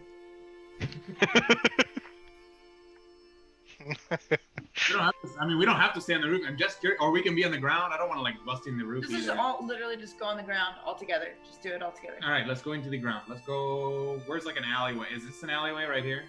Yeah, you could squeeze into there. Sure. I'm there, I'm on the other side of the map. Other side. Literally the opposite side of where that was. Oh, that's cool. The alley is up here, y'all. Put me in the front because I'm running after it. Okay. I started setting stuff there, and then I heard April say, "That's the exact wrong side," and then I saw something move, and I was like, "Oh God, okay, just No, don't I was put it on the wrong side." I was just yelling at my husband. It's fine. And Vars, where are you? You're setting up right there? Wait, Dozer, come back with us too. Yeah, I want to be right next to Father Demetrius. So. Oh, okay. I thought you were over here, so you're just waiting for them all to get where they need to be. And put me in. Okay, I Yeah, need to be. sorry. No, I was waiting until we All right. determine. Yeah, like a pass without a trace right there. You'll be in the shadows. You'll be fine. It's no big deal, guys. It doesn't need to be. There you go. All right. Okay. Who's casting pass without a trace? Sinrig or Moke or Demetrius? Zane, are you coming over by them? Yeah, I don't have pass without trace. I just have silence. All right. Will I assume that'll aid with the stealth check, or? Silence? Yes. Let me see. Because pass without a trace would give +10, so would that give advantage? Let me see. I didn't hear the spell. My bad. For the duration, no sound can be created within or pass through. Yeah, I'd say that gives advantage. You're deafened, so you won't hear anything that's happening outside of it. On top of all of this, just so you know, and it only lasts 10 minutes. Yeah, that's right. As does pass without a trace lasts for an hour, I believe. Just so you all know. I'm checking. Yeah, an hour. Oh, so then there's really no. So it's like you guys could, as if you feel that like something's happening, you could throw it up then, but just so you know. Okay, how about this? One person gets high in elevation, not stoned, and signals when they see something with the sending stone, and then we cast our stuff. Who has the best perception? Doesn't Grimald have one of the sending stones for when he gets captured? Yeah. So I'll do this. I go, cacao, cacao. You an infant?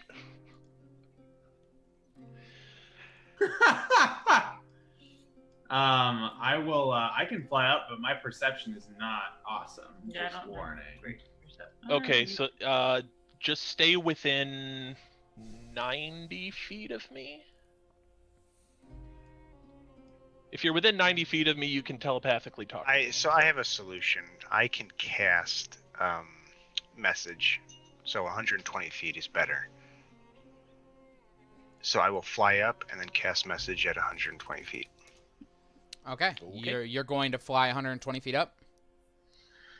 Yep. I think he's gonna be looking out.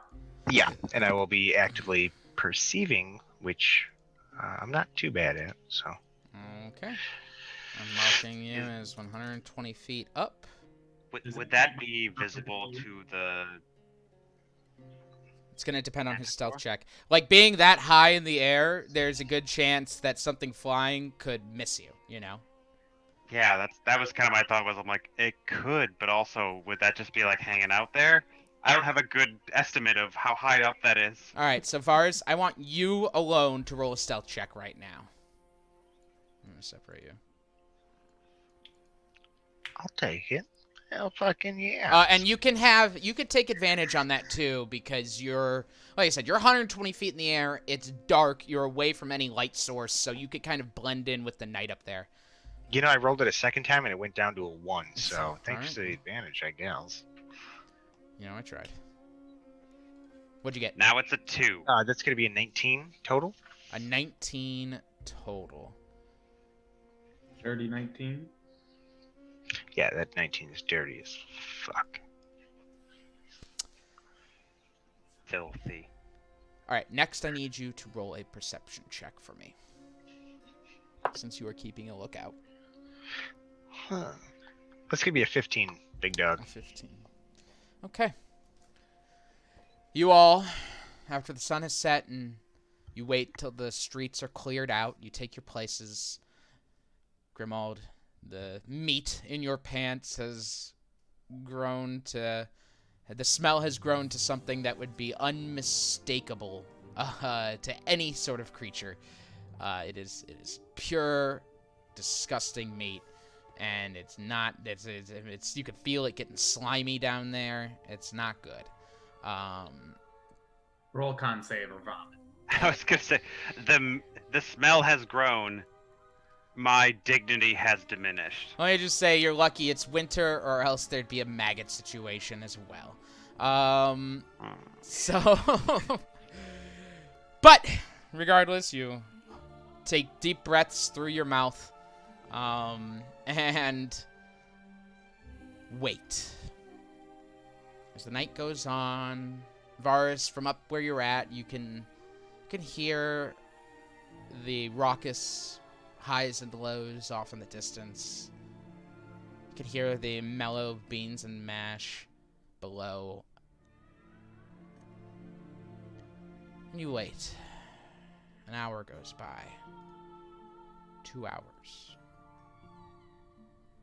3 hours. Around 1 a.m. You're not certain of the time, Varus. You hear just someone just...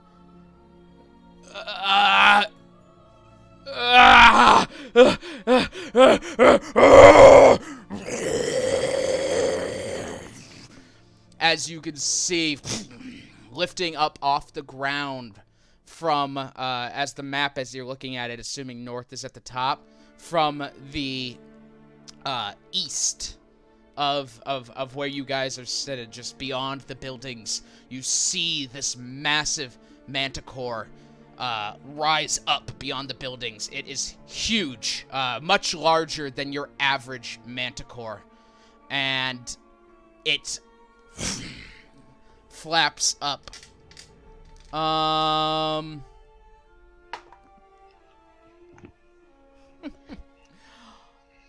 As it flies up into the air, Varus, you kind of just stay as still as you can, and is there anything you want to do?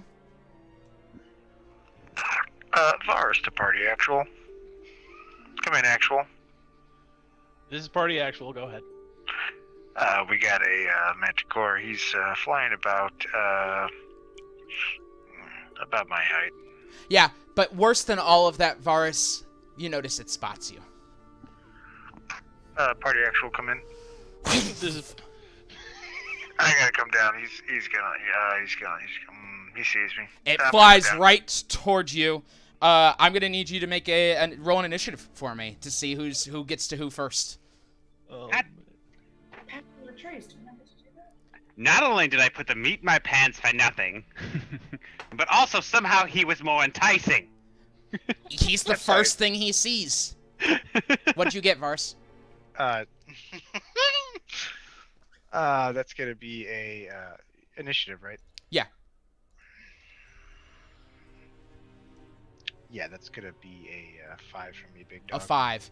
So as you see this Manticore, a red, dark mane, 2 long tusks that nearly meet, that go from the bottom of its mouth, nearly meeting its eyes, as long, scorpion-like tail with a ton of spines on the back of it. 2 large leathery bat wings that are ripped and torn in certain spots. It pushes its wings against the air and flies right toward you, reaching out its 2 massive front paws to grab you close. It's going to make a grapple check on you. Go ahead and roll an athletics or acrobatics, whichever's higher.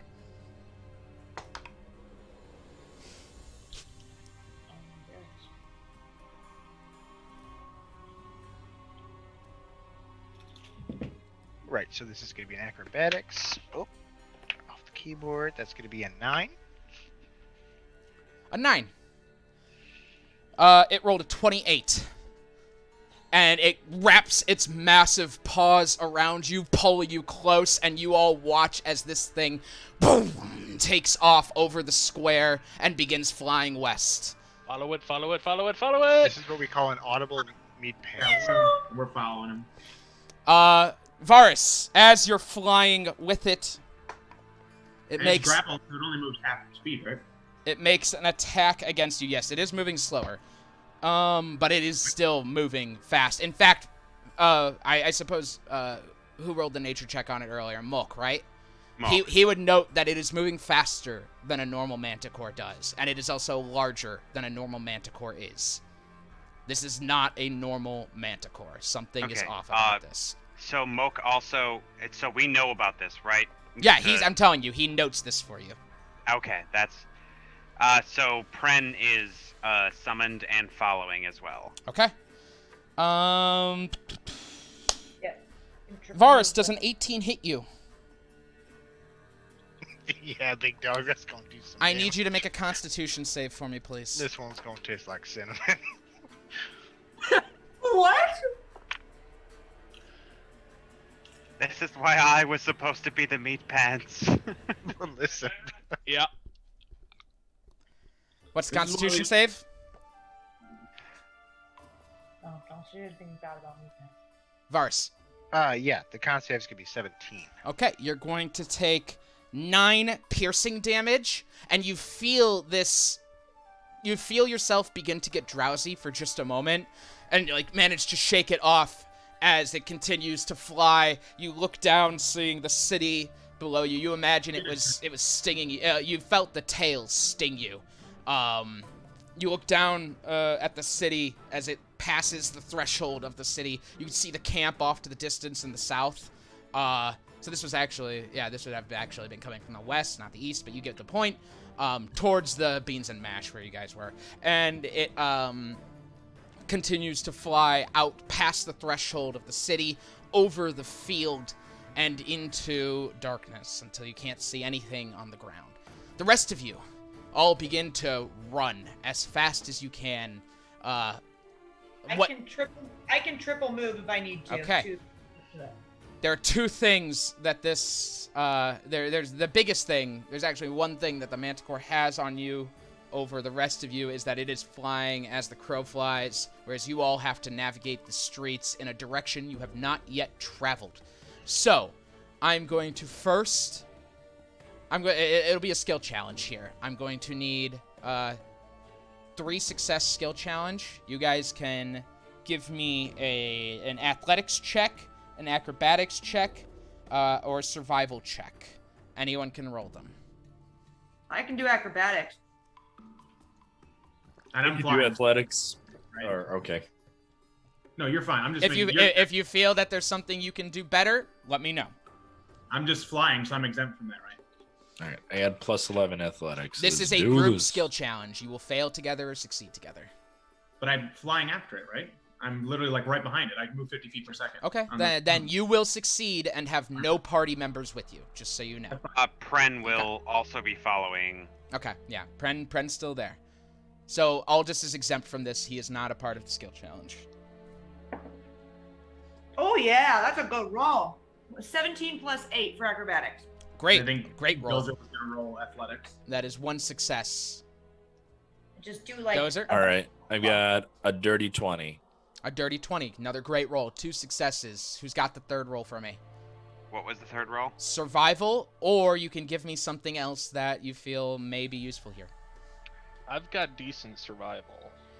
Can I like help them by like guiding them with like a light? No, you are Like- not. You either are part of this or you aren't, Aldous. I'm sorry. In order to chase the Manticore, you need to basically separate from the group. Could I say that it is perception? Because as we bounce between streets, I know how to like keep a beat on them. Sure, I'll allow that. Go ahead and roll a perception check for me.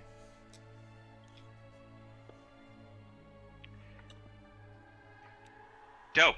That is 23. Fantastic. You all manage to, with the combination of running as fast as you can, Dozer and Joe. Joe is faster, but Dozer, you have the muscle strength to just kind of push yourself past those limits into moving as fast as you can. Joe, of course. I don't actually have muscles. I just want to. You have a Warforged version of muscles. Oh my god, it's hard to say the possessive of Warforged.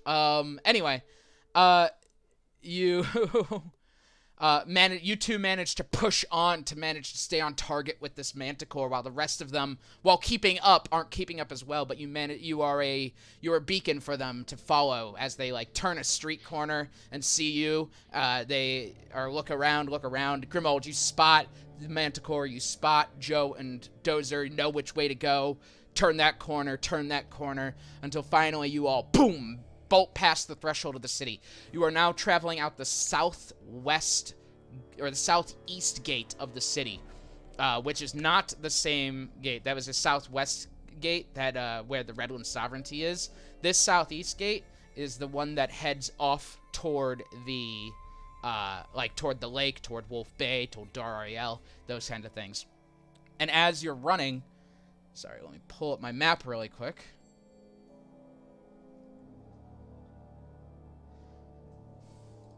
You run immediately off-road, kind of counting where that Manticore had gone, and catching up with Aldous now, who manages to get your attention as you follow it. You kind of note that it's going off-road, almost directly east from Empire's Crossing. You all run as quickly as you can. And you run for an hour. For 2 hours. And forcing yourself to run at a fast march is basically what you're doing. No breaks, no stopping. You are forcing yourselves. And just after 4 hours of this, as you're nearly ready to collapse, Aldous, you see up ahead. Roll a perception check for me to keep an eye on it in the darkness. As well as Pren. Have Pren roll a perception check for me as well.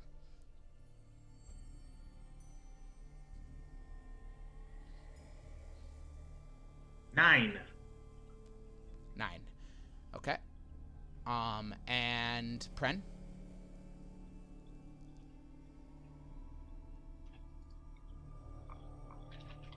You're muted. You said Pren and I didn't register it for Sorry. a second there. No, it's just I'm Nope, not you're all thinking good. in that. I have it pulled up. I'm sorry, what type of a check was it? Perception, please. Alright.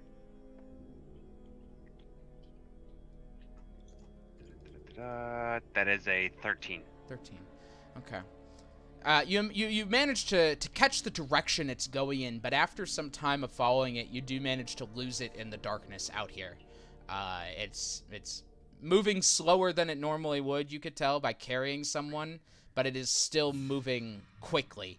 And without any light sources out here, it's tough to keep track of it. Thankfully, as you continue in the direction it's going, you might begin to get an idea of where it had gone.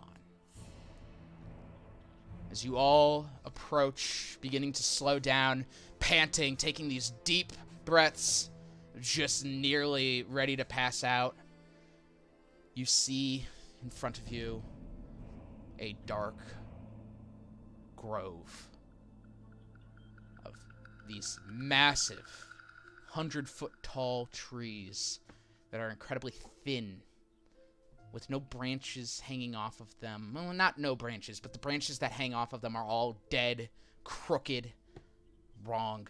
And upon approaching this grove, everything upon looking at it screams to turn away. You feel it in the back of your head, the hairs standing up on the back of your neck. You should not be here. What do we do? Well, has Well- the Manticore completely gone from sight? You cannot find it at this point, and in fact, Aldous and Pren come back down. Lost sight of it. Alrighty. I am going to cast Scrying. Okay. I want to activate my drift globe so I can see. Okay. Light sheds through the area. Just scream, Varus. Just literally, like, make noise. Do anything. I mean, he could scream, but you can't communicate with him. Who are you scrying on? Varus. Bars. Okay. Sorry, Colin. Scream. Varus. If you begin to feel something itching at the back of your mind, something that uncanny feeling that you're being watched as you are descending, what would you allow it to happen? Would you allow yourself to be watched, or would you actively seek it out, actively fight against it? Full answer. Like, do your best. I know, but do your best here. Under normal circumstances, absolutely not. That is an invasion. Mm-hmm. I have enough knowledge of the arcane to know what is happening, and I would not allow it. But I also know what my party is capable of. I know what my good friend Father Demetrius is aware of, and I know what is happening. Okay. I am being taken away. So at this point I would allow it. I like that answer. So you let your guards down, and Demetrius, your eyes roll into the back of your head as you see. You can't get a good look of the area. In fact, roll a perception check for me, because you do see the person, but the area is a bit cloudy. I'm imagining just the opening to Valheim where you're just being trucked in by a bird. Good old hugging. Uh-oh. That's not great. Perception. 8. 8. You can't get a totally good look of the situation, but you see he lands as the Manticore basically throws him to the ground, and you don't really see the Manticore. You just see it. You see him drop basically onto the ground next to a bonfire. And Varus, what do you do? Sorry, go ahead. What do you do? I'm sorry, could you repeat that? You are thrown to the ground by this Okay. Manticore. Did you said something about a bonfire? Yes, there's a bonfire next to you at this point, and you sit next to Varus. Varus can see this, but you cannot, Demetrius. Varus, you sit next to this massive oak tree. No leaves. Of course, it's winter. Its wide trunk leads up to these twisted branches, off of which hang tens of humanoid faces, all screaming out, and their last dying gasp as it was peeled from them. And you hear Varus.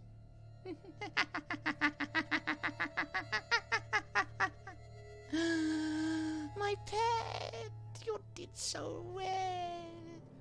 You see out of the hollow of this tree trunk, this woman shambles out. You can hear her, Demetrius, but you cannot see her. Can I communicate with the party while I'm Yes, doing you can. this? Okay. Look for an oak tree and a bonfire. Yes. Aldous goes and does that. He flies up higher, as high as he can, to look for that. Okay. Are you abandoning the party? Like, if you see it, are you going to go to it? No, I'm going to tell them Okay. first. Go ahead and fly up as high as you can and roll a perception check for me. Sure. Varus, she approaches you as you're on the ground. She goes, you see her now, this green skin. She wears this brown, tattered robe, a hooked nose, black, sunken eyes, and her hair on her head moves and wriggles about, and as you look closely, you realize it's not hair at all, but worms. He has done so poorly in the past, bringing me some sub-prime specimen. But now he finally bring me elf. He finally, my pet, you're so good. And she jumps up to you, and she shoves a bunch of these leaves into your mouth. Go ahead and make a Constitution save for me, Varus. Okay, well, do that. Yeah. I would have liked to have cast something on myself, but we'll do this first. You said a Constitution? Mm-hmm. Okay. You were in initiative earlier, right? You had a turn or no? No. We are long out of That was initiative, guys. something different. That was something different for the. Yeah. What'd you get? That's gonna be a 12. A 12. These leaves are shoved into your mouth, and you do your best to fight back against it, and she plugs your nose and pushes them in, and you feel your whole body begin to just kind of lock up as you become paralyzed. Just shh, shh, shh. You can see her now. She's incredibly close. She smells. Blood coats her face, and in fact, the face that you see on her is not her face. It's something is wrapped around her. But it is still humanoid skin. It's okay. It's okay. It's okay. Shh, shh, shh, shh. She lays you down and she goes, I've got some work to prepare. Take a load off. She turns. As she walks away, you hear her, good boy, Trub, and walks into the tree. What'd you get on your perception check, Aldous? I got an 11. You get up into the sky. You see no sign of a bonfire, no sign of a large tree. It is dark. I think. But Pren you was- do see quite a few trees out there. Pren can also try, yes. I mean, I can like just start running around in the area and scanning and looking. My drift globe. We should probably all do that. Yeah, That's I'm a gonna 14 go ahead from and Bren. Stop scrying at this point. Yeah, there's nothing else left to see at this point, Demetrius. He is paralyzed and unmoving. What'd you get for Pren? 14. A 14. Once again, she gets up into the sky. There's no bonfire, but I guess with the 14, I can say there's no sign of. Remember, we're in kind of a plains/hilly area. This isn't really a forested area. There's no sign of any sort of trees in this area besides this grove ahead of you. So it does at least limit the search area. Yeah, this appears to be where it landed. So let's just go into the grove. Let us move into the grove. I will stay high. The rest of you stay low. We will move grid by grid. Just start to the left first.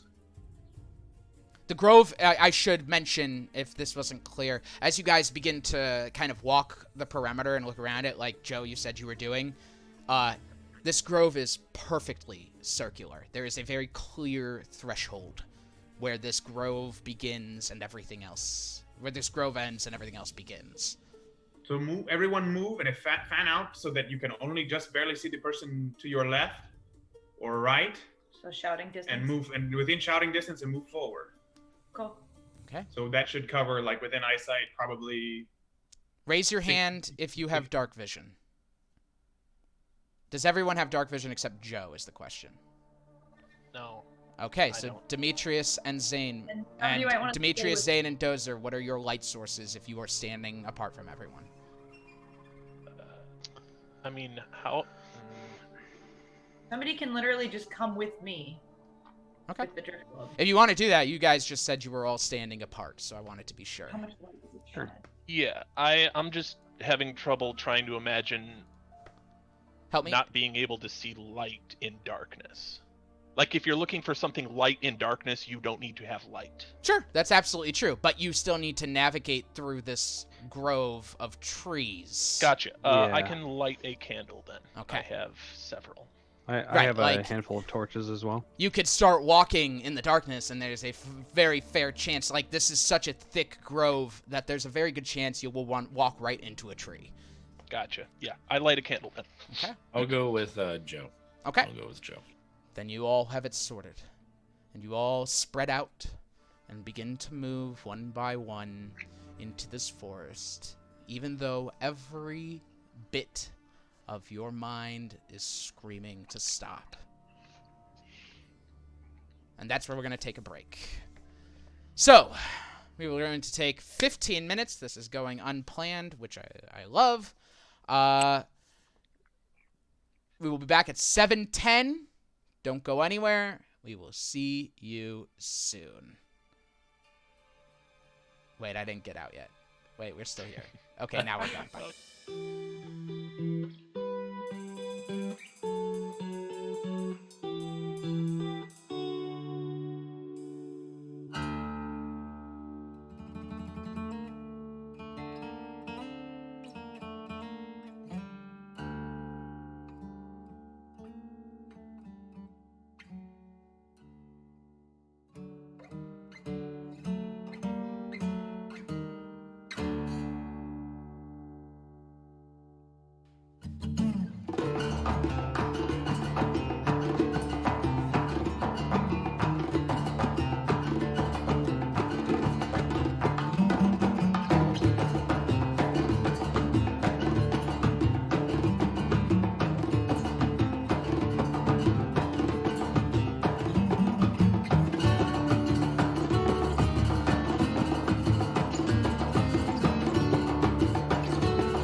And welcome back. So.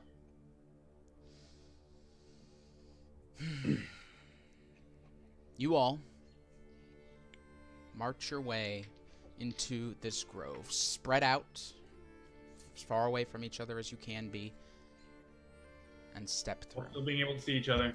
Right. That was what I said. I heard you. Relax. Just want to make sure. As you step, you hear squish underfoot, just. And as you look down, you see the ground is covered entirely in a layer of worms, just wriggling around. Every step smashing them. The That's trees. gross. I'm barefoot. It's very gross. Same, but all this is a fish, so I'm really happy actually. He just eats them. As Aldous eats them, I need him to roll a Constitution save, please. You're not a fish, you're a triton. Yeah, no, I don't eat worms. You already said you did. Oh my god. I also said I flew behind the Manticore, alright? Alright. You continue to walk. The trees blow with the wind, and as they do, you can hear... 20. Dirty 20. Alright, you're fine. The trees blow with the wind, and as they do, they creak, but they creak and don't sound like trees. They sound like a rocking chair.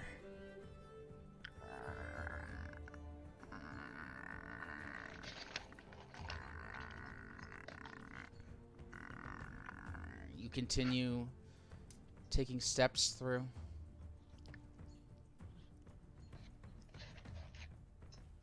And soon enough, as you all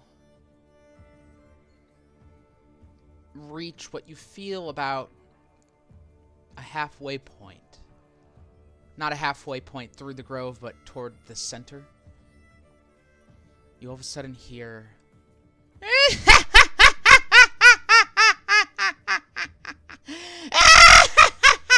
You hear the sound of rushing water come from underfoot, and you feel something rush past your heels.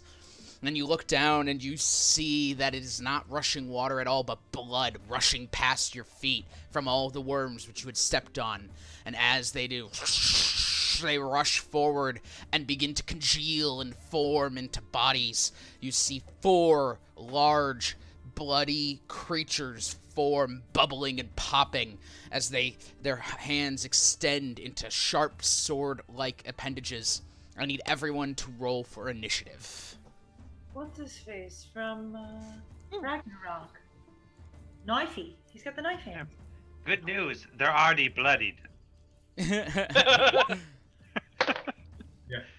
I forget his name. I appreciate your enthusiasm, but I'm not sure that's how it works. Varus, I am giving you control of Sinrig and Cinna. He was bad for initiative. Nice. Alright, you guys should be able to see the map now, yeah? Yep. Thank you, thank you. I just expected something like, wow, looks awesome. Wow, that's great. Mine's Alright. zooming in a lot. Wow, that I looks wasn't awesome. seeing That much. looks great. Varus, looks like you- Varus isn't there. That looks like you spent at least a couple hours on it. Thank you. Aldous, what'd you get? 18. Dozer. 19, sorry. Joe. 14. Demetrius. 10. Sinrig. It's you, Colin. Yeah, I'm trying to pull up all that shit. Sorry. Come back to me. Zane. 13. 13. Grimald. 10. Sinrig. Did Matt send you the character sheet? I have it. What the fuck is this? Just initiative. Roll a d20 plus his dex mod. And you get advantage because of his Yeah, you're right. His Ah. weapon of warning. thank you. That's even better. 9. A 9. All right.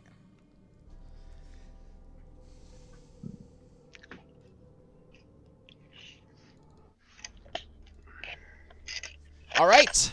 Enemy is up first. Dozer is on deck, and Aldous is in the hole.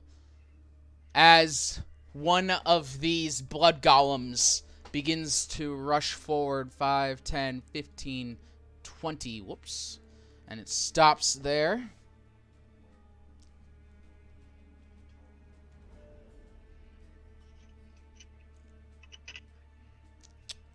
And that will end. It's actually going to dash. 5, 10, 15, 20. It begins to rush forward. Then you see it leaves bloody footprints behind as it does. That will end its turn. Dozer, you're up. Aldous on deck. Enemy in the hole. Dozer. All right, I'm going to move there, and I'm going to ready an attack when I'm within range of an enemy. You got it. Aldous is up. Enemy on deck. Enemy in the hole. Aldous. Aldous is going to go 5, 10, 15, 20, 25. And then if I do Cone of Cold, I have a 60-foot cone. If I want to do it like this and like that, you know what I mean? I'm going to hit these two guys, right? Where are you sending it? Diagonally to my front left. 60 feet, right? Yeah. Yeah, so you'll hit those two, yep. Okay, great. Yeah, that's what I want. So I need them to make Constitution save. Yep. All right.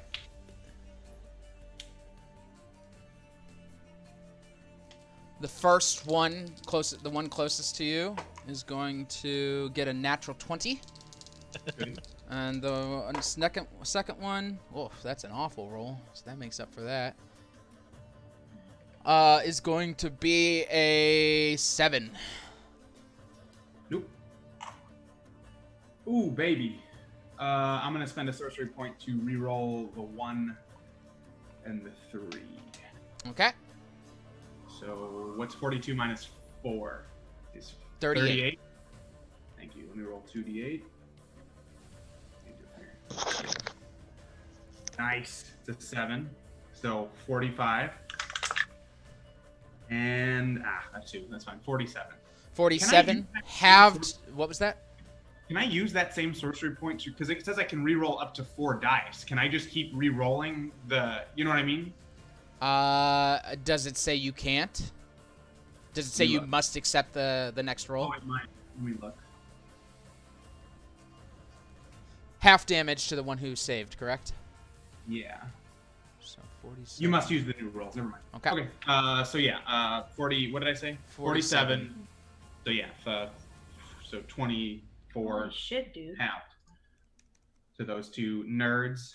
So I'll just like Dozer moves forward and like he can see the Dozer's like getting ready. So I'll just move just a step in front of him, and like kind of like as he's running, like ice is kind of coalescing around him, and like he's pulling like the moisture from the air, and it moves around his feet. So he actually like slides forward, almost like a little Iceman move, and like slides on the ice, and then like uses it to like shoot this big cone of freezing cold at these blood golems. I imagine like the worms underneath are like freezing too. Like there's like piles of just like iced worms, completely frozen. As the creatures that you could see the blood on the first one, it manages to resist most of it. The second one freezes like a good chunk of it off, and it like looks at it and just breaks it off, and the frozen blood shatters onto the ground, and it just regrows.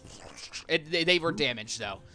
Okay, I'm gonna use, and then using his font of magic as he slides forward, he uses and pushes off, and I'm just gonna flavor it, but it's my disengage. I'm gonna slide backwards 15 feet because I had 5 extra feet of movement, so 10. All right. Or 10 feet, and I had extra 5 for moving. So sounds I'm good. Slide back and say, Dozer, you're next. You're up. Enemy is up. Enemy on deck. Joe is in the hole. As this one is going to 5, 10, 15, 20. You watch as it just kind of it runs straight past this tree, and it doesn't dodge it. It doesn't move out of the way. It just passes through the tree, like the blood just kind of flowing around it. 5, 10, 15, 20. Just dashing forward. And that will end its turn. Enemy up. Joe on deck. Enemy in the hole. This one, 5, 10, 15, 20. 5, 10, 15, 20. That will end their turns. Joe is up. Enemy on deck. Zane in the hole. Joe. All right, I'm gonna move to this one with 40 feet of movement. Okay. And I'm gonna try and fucking hit it. Go for it. 17 Hits. and a 17. Hits, but I need you to make a dexterity save for me, please. Okay. Crit. All right, and then I need you to make another dexterity save for me.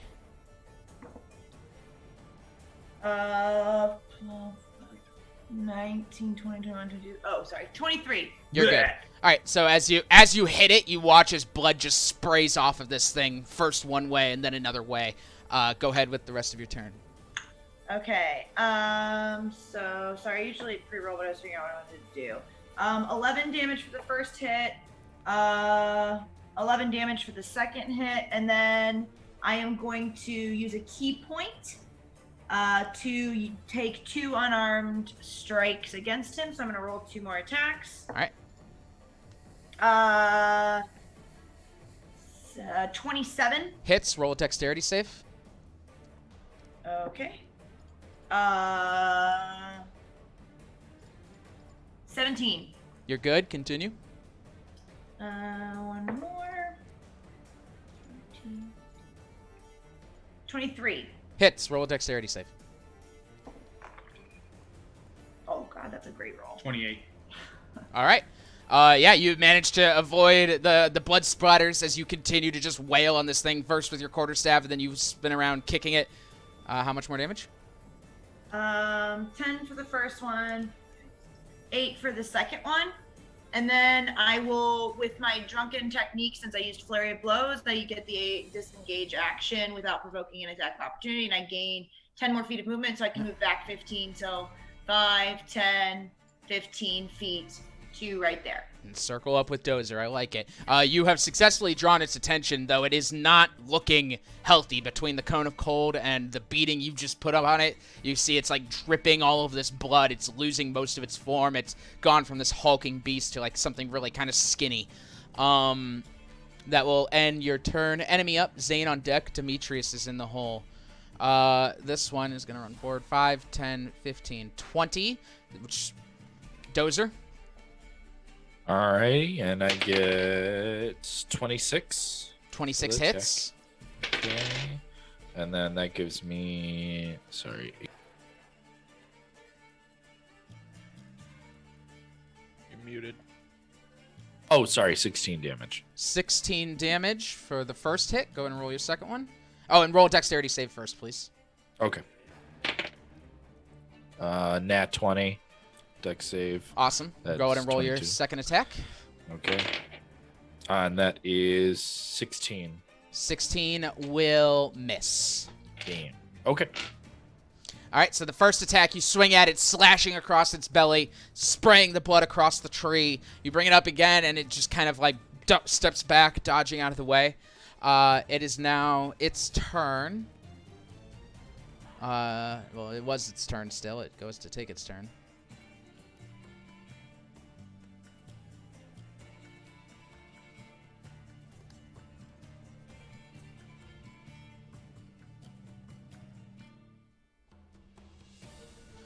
It's going to run 5, 10, 15, and I need you both to make dexterity saves, please. All right. Okay. Attack. 13. We have evasion. 13. That works on this. You could take 5 foot steps somewhere. Dozer, pick one. Okay. Joe? Let's see here. 20. You could take a 5 foot step somewhere.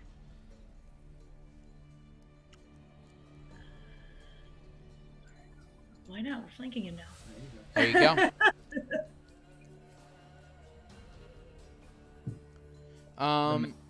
Okay, and with that, so as this blood just rushes over you, you manage to step back quickly. You're coated in it, but you manage to get away from it as fast as you can.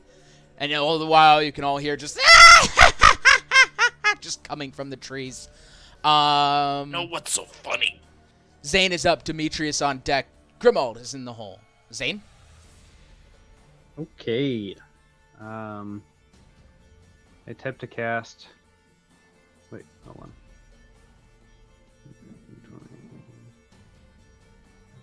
Okay. Take a few steps forward. I attempt to cast Witch Bolt at 2nd level on this guy, and I crit fail. The Witch Bolt flies through the air and just hits the ground, and it sparks back on your staff. The spell fails entirely. That'll be that. Do I have like that goofy like black char where like Yeah, it blew up in my face? your scales are all standing up. Demetrius is up. Grimold on deck. Sinrig is in the hole. That's you, Colin. Fuck are these things? 10 nature check. 10 nature check. You're not sure what they are, but they are They are manifestations made of blood. Could I know if they are undead or not? Not with that nature check. Okay. Though you can sense undead if you have something of that nature. I do, but it's an action. It's not worth it. So we'll go 5, 10, 15, 20, 25, 30, and... Hang on. Let me double check. Yeah, it's going to take an attack of opportunity as you pass through its reach. Oh, it's got reach.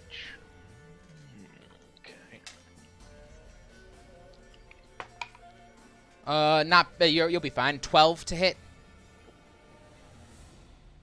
All right, and then That doesn't hit, right? Correct. Okay. Let's see, 5, 10, 15, 20, 25. It is. Toll the Dead 60. Yeah. Slam my mace against my shield and target this one for a Toll of the Dead. All right. Get him, boy. Wisdom save coming up. You know, every time you do Toll of the Dead, I just picture For Whom the Bell Tolls, or hear For Whom the Bell Tolls in my head. 17. No.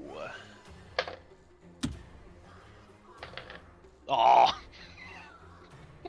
Fucking 9 necrotic damage. 9 necrotic damage. I rolled a 1 and a 3 on a d12. Womp. It hurts it, and you can tell it hurts it for the full 9. It's just as it shakes its head, blood splatters all over the place. It just doesn't know what's going on in its existence, but it doesn't like it. Is that the end of your turn? Yes. Grimold is up. Sinrig on deck. Enemy in the hole. Grimold.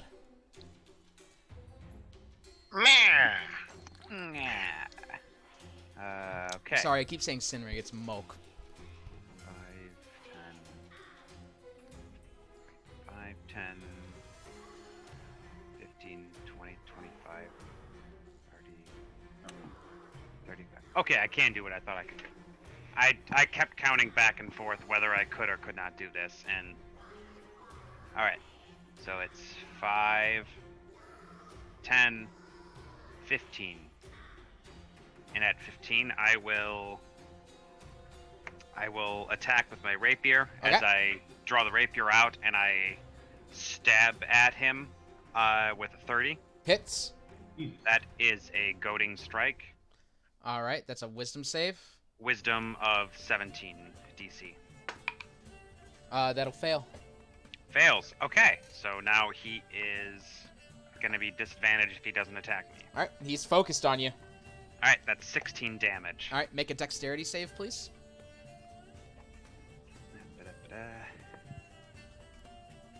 Cool. 14. A 14. As you stab into it, you pull the rapier out and blood shoots out, covering your eyes. You are blinded. Fuck. You can still attack, but you have disadvantage on all your attacks. You know where it is, but it has advantage on dodging you. So. It just changes like the basic plan of running to another guy this turn. So, I will then strike out again. All right. Okay. Disadvantage.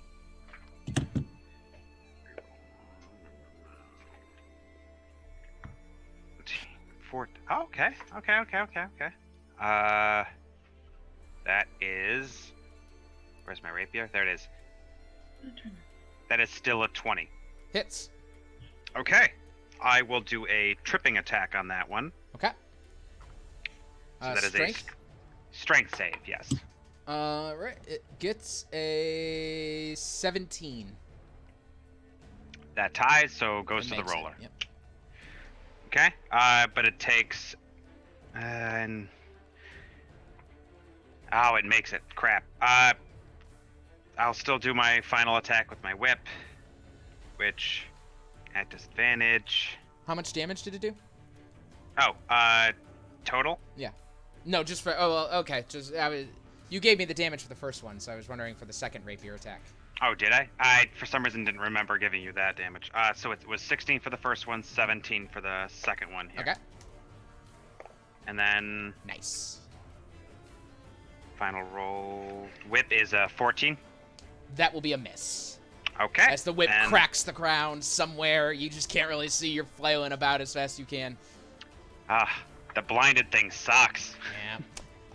Yeah. Nope, though. It's does its thing. All right, and that will end Grimald's turn. Moke is up. Enemy on deck. Dozer in the hole. Colin, you got an idea of what you want to do, or do you need some help? Yeah, so Mulk is going to point at Cinna and say, I'm not prepared for this accent, but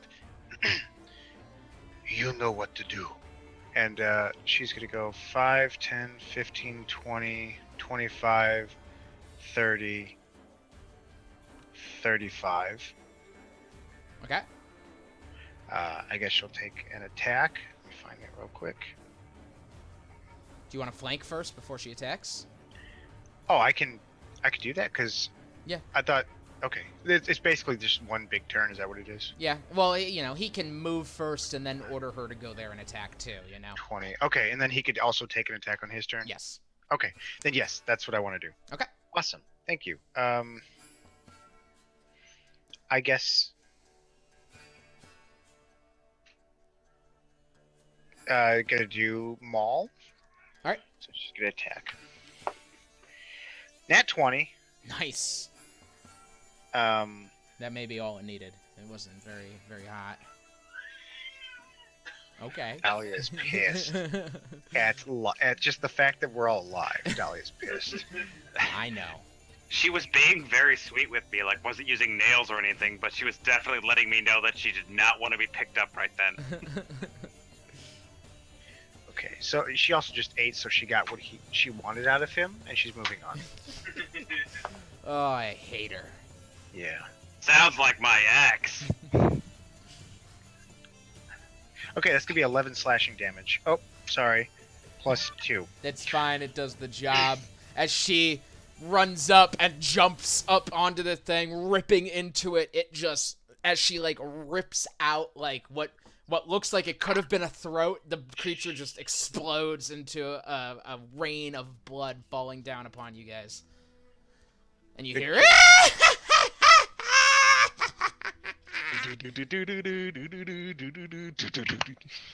anything else? Good kitty. He does- I feel like I already used 15 movement, so I'm just kidding. You're lazy. 20, 25, 30, 35, 40, no wait, 30, 35, 40, 45, 50. I'm just going to move to here with him then. Alright, sounds good. That was a dash. Yep. Alright. And that will end his turn. Enemy is up. Dozer on deck. Aldous is in the hole. As this one by Grimald is going to take advantage of its blinded opponent, which I do believe it has advantage on attacks when that happens. Yes. Attack rolls against you have advantage. Yep. Alright. So it is going to take that and hit you twice. The first attack hits for a 25. And the second attack is a 22. You. I assume they both hit. You're muted. You're muted, Grimold. Yes, that's a hit and a hit. All right. I need you to make 2 Constitution saves for me, please. Okay. Well, first, hang on. So let me get point of order done. You're going to take 17 bludgeoning damage for the first attack and 12 bludgeoning damage for the second attack. 29 altogether. It is magical. And then I'm going to need 2 Constitution saves. Okay.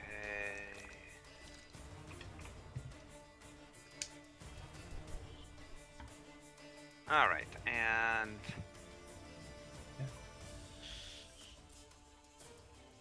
fuck. Okay, I hadn't taken parry yet. I was like, wait, did I take parry? No, I have riposte. That was what it was. All right, 2 con saves. Yes, please.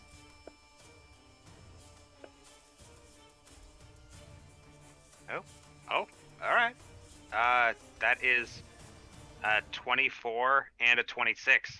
Very good. I'm a fighter. Annoying. I'm not used to having a high con. That will end. It's a save or die. All right, so you're good. It's just you're blind. You can't see. You're trying to get the blood out of your eyes, and all of a sudden you just feel one massive liquidy fist bludgeon your head, pulls back and hits you again. You managed to stay together, but you did feel some sort of draining effect attempted upon you. And that will end its turn. Dozer up, Aldous on deck, enemy in the hole. Dozer. Okay, I'd like to make some Great West Weapon Master attack. Go for it. Okay, I've got, that would be a 19. It hits. Roll a dex save for me. Okay. Don't forget your flanking.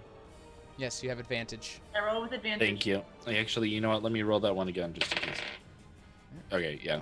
Still hits. Now, roll a dex okay, save. dex save. That would be 2, but I get another +2, so that's 19. Okay, you're good. Okay, and then second attack, advantage.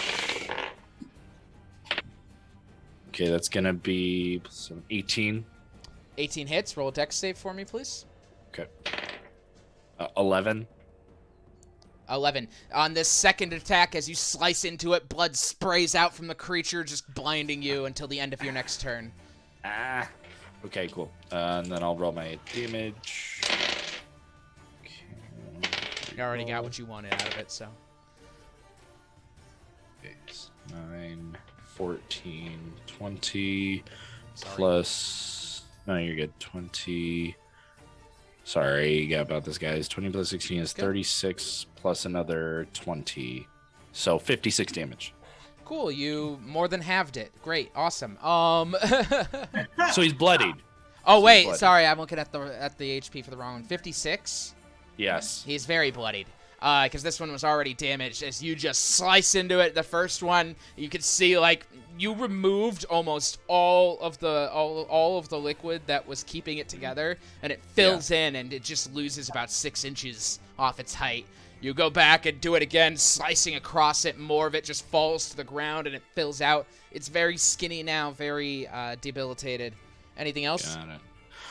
No, but I just want to do a reminder that I have a reaction that I can use when he attacks if he's within 5 feet of me and he attacks someone that's not me. All right. So I'm going to do that if he tries to attack Joe. Remind yourself. Aldous is up. Enemy on deck. Joe in the hole. Aldous. Aldous witnesses this creature being quite bloodied. Oh, for some reason I can't ping. This creature being quite bloodied. And this is your role, Ben. I just looked it up. It doesn't there's no real definition. Which one? Under the Broom of Flying, it doesn't have like whether it's an action or a bonus action to use. All I have to do is speak a command word. Do you think I could draw it and use it as I run, like as part of my movement, or If it says all you have to do is speak a command word and it doesn't say whether it's an action or bonus action, then I will say it's just free to speak as long as you can speak. Okay, understood. Just wanted to get your ruling on that before I did anything else. So Aldous is going to just to get an extra 20 feet of movement. He's gonna use that and fuck, this guy's got a little bit of reach, but I'm gonna 5, 10, 15, 20, 30,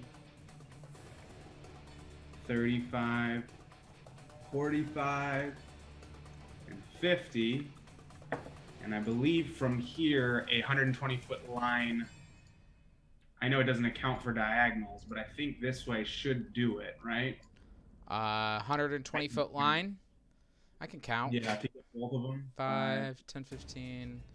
It's 5, 10, 15, 20, 25, 30, 35, 40, 45. I mean, yeah, if that was 90 with all of them, it definitely is 30 feet of good. You're probably good. That's where, yeah, it would take 80 to get. Yeah, you're both good. of them. There's some hypotenuse there. It doesn't matter. You're good. That's what I figured. I figured we just go with that.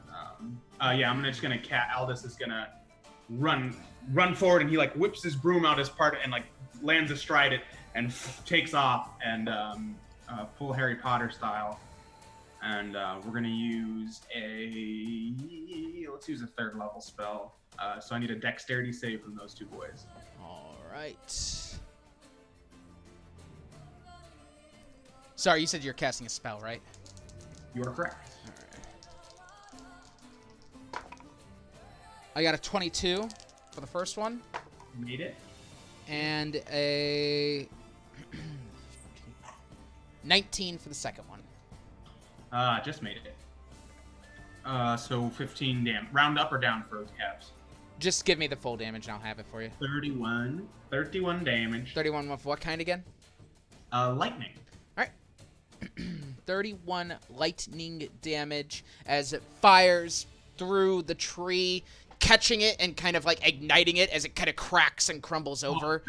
It flies right through the creatures, and they manage to like create holes in their body to try and dodge it as best they can. It skims them, but it does still hurt them. So that it would be 15 damage, or no, it rounds up, so 16 damage. So yeah, he flies forward, and that lightning, like you said, I love that, hits the tree, and then he's gonna be like, "Listen, there's something else here. Be careful not to use everything you have." All right.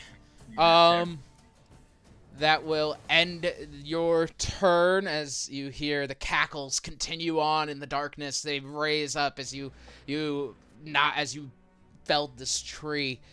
Enemy is up. Joe is on deck. Enemy is in the hole as this golem is going to attack Sinrig. He's actually not blinded. It's going to try and engulf him. I need a dexterity save from Sinrig, Colin. Copy. Just pull it back up. 1 second.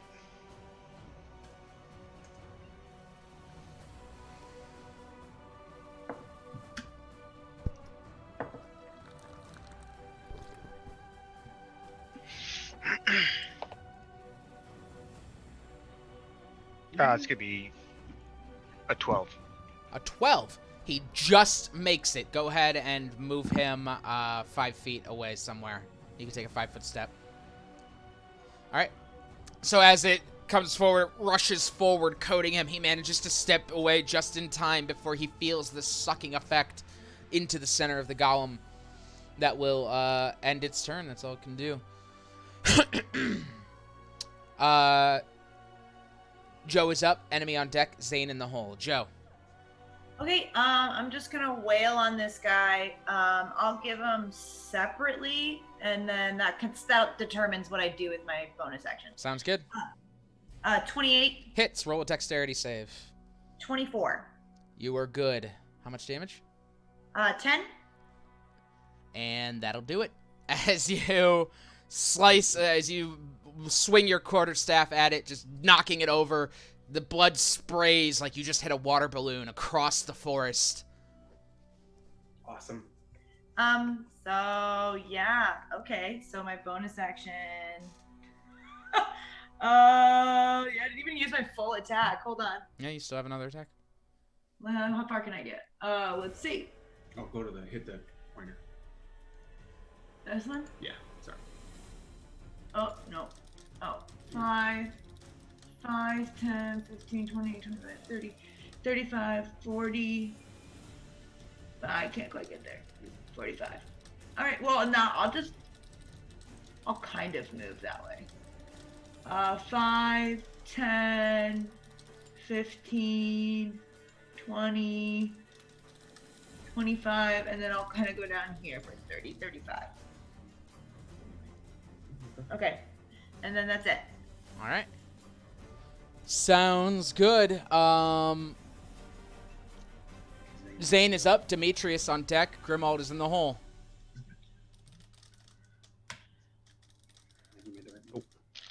Make sure. Cool. Oh wait, my movement is just enough. I'm gonna run up here, and taking into account what all this said about not blowing loads, I'm going to Shocking Grasp. All right. You have advantage on this. Dope. Where'd my die go? Or wait, is it a dexterity save for Shocking Grasp? No, it's a Okay. It's melee it's attack. Melee attack. Melee Cool. spell attack. Awesome. So yeah, you have advantage. And a crit! Hey! He finally's got a good roll. Crit fail on my last attack, crit on this attack. How about it? The dice giveth, and the dice taketh away. Yeah, you sure do. Yeah, some floor dice here. Get that good floor flavor. Good. That's pretty good. 24 damage. Jesus, fuck, that's a cantrip. Yeah, but he's level 9. And he's got that. Oh no, And not a that. That's for crit. thunder. But yeah, he also crit. 24 lightning damage as you reach out and touch it. As you touch it, it's like touching like a rushing warm pool of water, and it's disturbing. But you manage to fight past it and cast the spell. It as electricity rips through it.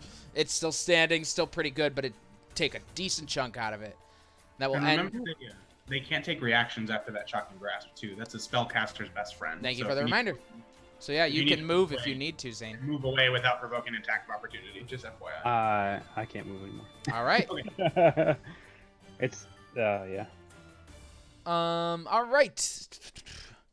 Next, Demetrius is up. Grimald on deck, and Molk is in the hole. Colin. I'm kind of picturing in Avatar when they fight that like swamp guy who has all the vines pulled up around him. Yeah. Yeah, No, I see that. but there weren't. All right. Yeah, they're kind of like that. So much worse. He's a bloodbender. Yeah. All right. He's- Demetrius.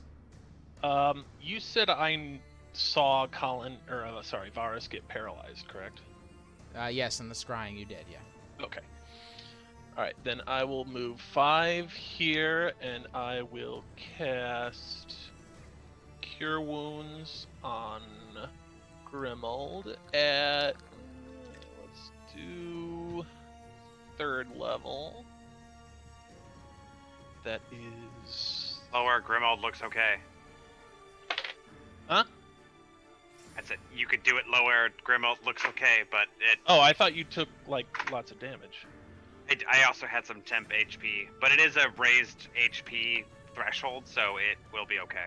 So are you bloodied or not? No, not at all. Thank you. But I would gain that health back because I do have an extended max HP right now. So you're saying you could use it, but you don't need it.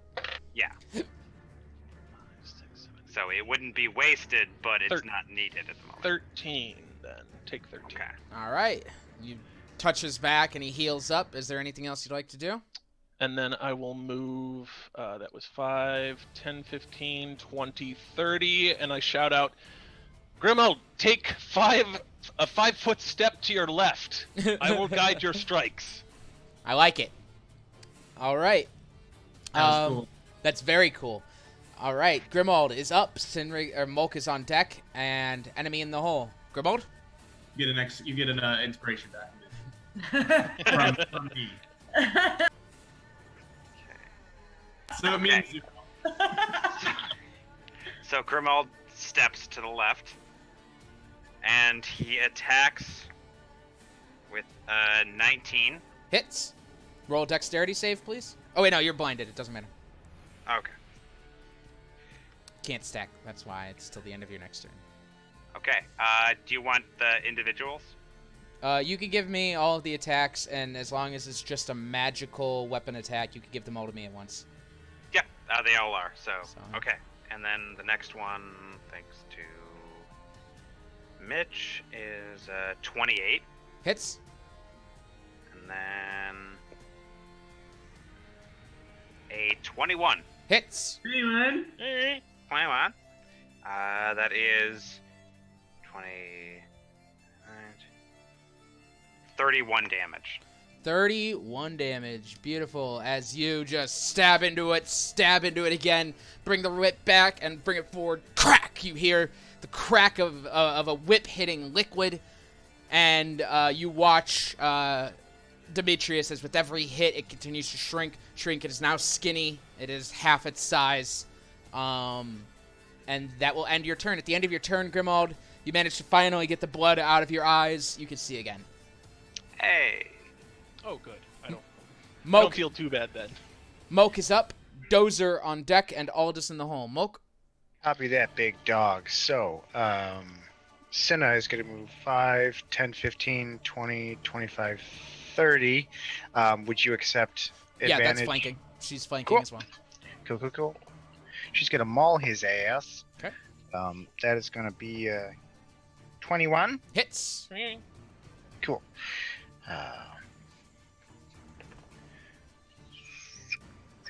That's going to be, 11 damage. 11 damage. Awesome. Okay, that's slashing. I don't know if it counts or anything. It is now half its size. Okay, cool. So then, Sinrig, bless his soul, is going to attack. All right. Cool. So he's going to take his glaive, and is that a stabby, or is that a? I don't know. What A glaive is like a slashy. It's a slash. It's a So it's long gonna be a slash. slashy. Okay. Flashy. Is a stabby or slashy? I mean, you got to give it to me, bud. Or a bumpy. Yeah. Ooh. No, that's me. I'm the bonky bonky. I want to boop him. No. Okay. That's going to It's be. half its size. Is it a medium creature? No, it's still large. I'm using it to illustrate how it's doing. This could be a 22. Hits. By you. Sweet. It's gonna be 11 damage. Wow, like Kitty, like Master. That's Take great. a look at, for future reference, at some of his bonus action spells, because you can use those as well on them. To buffer his attacks, just for future reference. That will end the turn, though. Enemy is up. Dozer on deck. Aldous in the hole. This blood golem being surrounded by Demetrius and Grimald. Not too happy, but it's been taking more damage from Grimald than it has from Demetrius, so it's going to stick with him. Not to mention, is it still goaded? You're muted. I think it's just a one-turn thing. Okay. Until my next turn. Well, it's still Demetrius has not been hurting it, so it's gonna try and fuck you up still. Yeah, it's just gonna until the end of my next turn. Got it. All right, so it is no longer goaded technically, but it is still gonna focus on you. It's gonna punch you. Actually, it's just probably gonna give one to each. So Grimald does a 14 hit. No. And Demetrius does a 10 doesn't hit. Fuck you guys. That will end its turn. I can see again. Just slowly dodge to the side. Oh, this is embarrassing that this hit me before. It is moving very slow. Dozer up, Aldous on deck, enemy in the hole. Dozer. Oh god. Okay, I'm just gonna go ahead and dash to him and stay in there. Menacingly. Aldous is up, enemy on deck, Joe in the hole. Aldous. 10, 15, 20, 30, 35, 40, 45, 50. And all this, like, I imagine he looks like legit like Harry Potter-esque because he's like reaching, and he just like leans left like y'all played Road Rash back in the day on Sega Genesis, where like they whip out, and he has his hand, and he just like it starts sparkling with lightning as his eyes do, and he reaches out as he leans past and just like slaps it on the ass for a shocking grasp. All right. You have 50 feet of movement with that? Yep, it's a 50 feet fly speed. I always thought it was 30. All right. Oh, cool. 30 when it's carrying more than 200 pounds. That's right. I'm short. I'm a short boy. Yep, you are. That's 19 plus 11, so 30. You are not flanking, just so you know. Yep, I only rolled once. Okay. 19 plus 11 still hits, so. Great. 6 plus 3. 9 lightning damage from the shocking grasp here. It hurts it, but it doesn't take it down. In fact, it's only provoked it as it looks toward you. It's getting hit on all sides. It doesn't really know what's going on. It's going to make a move at this point, which is try and pull some people off of the battlefield. And those people... it's really torn between Moke and Aldous. I didn't do anything. I just slapped him on the butt. That is Good true. work. All right, Ed's going to focus on Moke and Senna. I need those two to make dexterity saves, please. A slap on the butt, that's not for the blood goal Colin. to figure out. That's for HR to figure out. I need Moke and Senna to roll dexterity saves, please. Thank you. And Zane, you can take an attack of opportunity if you want it. Can't be a spell, but... Unless you have Warcaster. I will take an attack. Can I actually don't think I've done this yet. Can I split my staff in half and attack? Oh, I forgot it does that. Yeah, I guess if you want. Technically, it has to be part of your movement, but I'll allow it. We're close to the end here. Cool. Where'd my D20 go? Okay. What'd you get, Vars or Moke? So Moke got a 9, Okay. and Cinna has a 19. Okay, Senna can take a 5-foot step away. Moke cannot. He is engulfed. He's going to suffer the following consequences. There's a list. First of all, he's going to take damage. A simple beginning to an awful end. Tyler Collin killed you, I'm sorry. He made his choice. It's going to be 9 necrotic damage. Okay, I gotta write this down somewhere. I can't alter his health.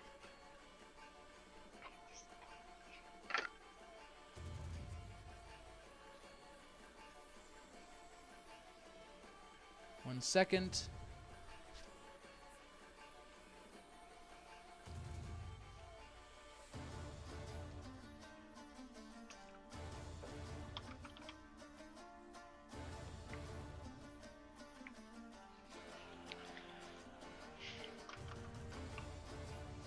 Okay, he takes 9 necrotic damage, and his hit point maximum is also reduced by 9.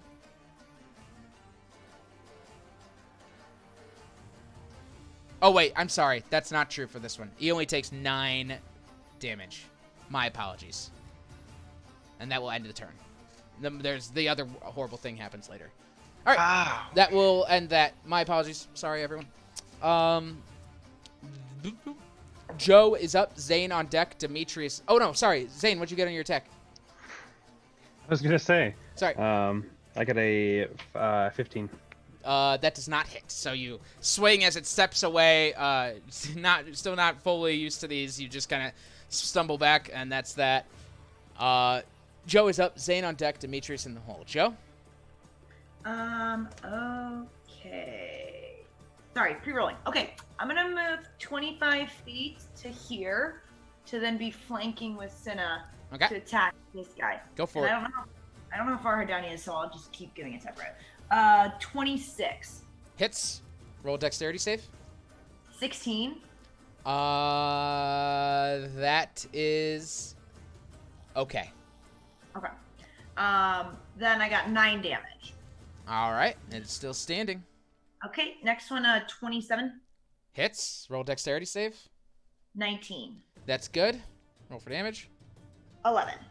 All right, you swing your quarterstaff at it twice, hitting one leg, hitting the other. It's still standing. Okay, then I will bonus action, unarmed attack.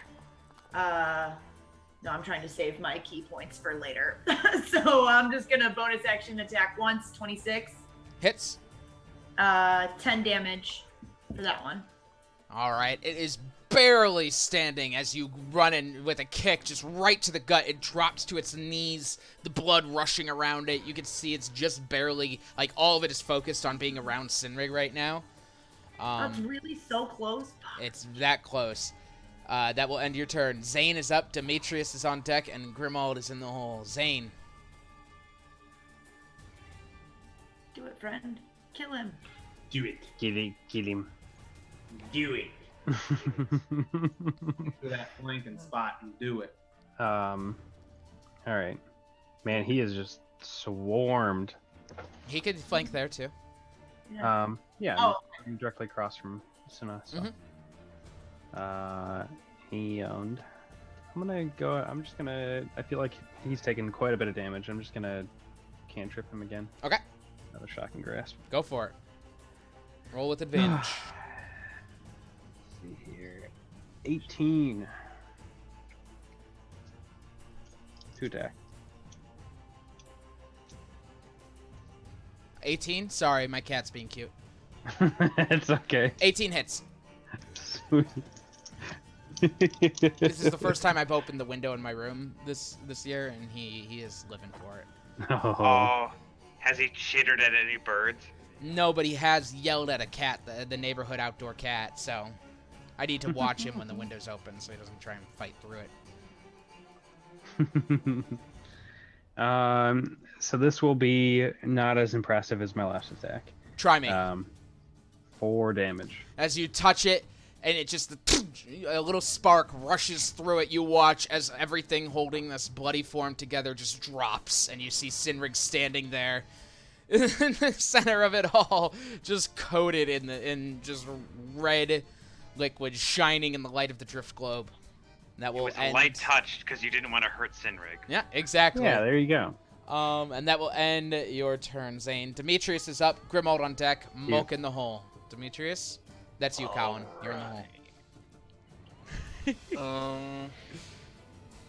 Is there any negatives to doing a spell that is not a touch attack this close? If you have to do a ranged attack, it will be disadvantage when you're this close. Okay. But you also are flanking, so it would be an advantage. So it would be just one regular roll. Okay, so... You get what I'm saying? Yes. Okay, yeah. You're disadvantaged because it's a ranged attack, but you have advantage because you're flanking, so it's just one regular roll. Okay. I'm just gonna do Toll of the Dead, so it's not even a... Are you sure?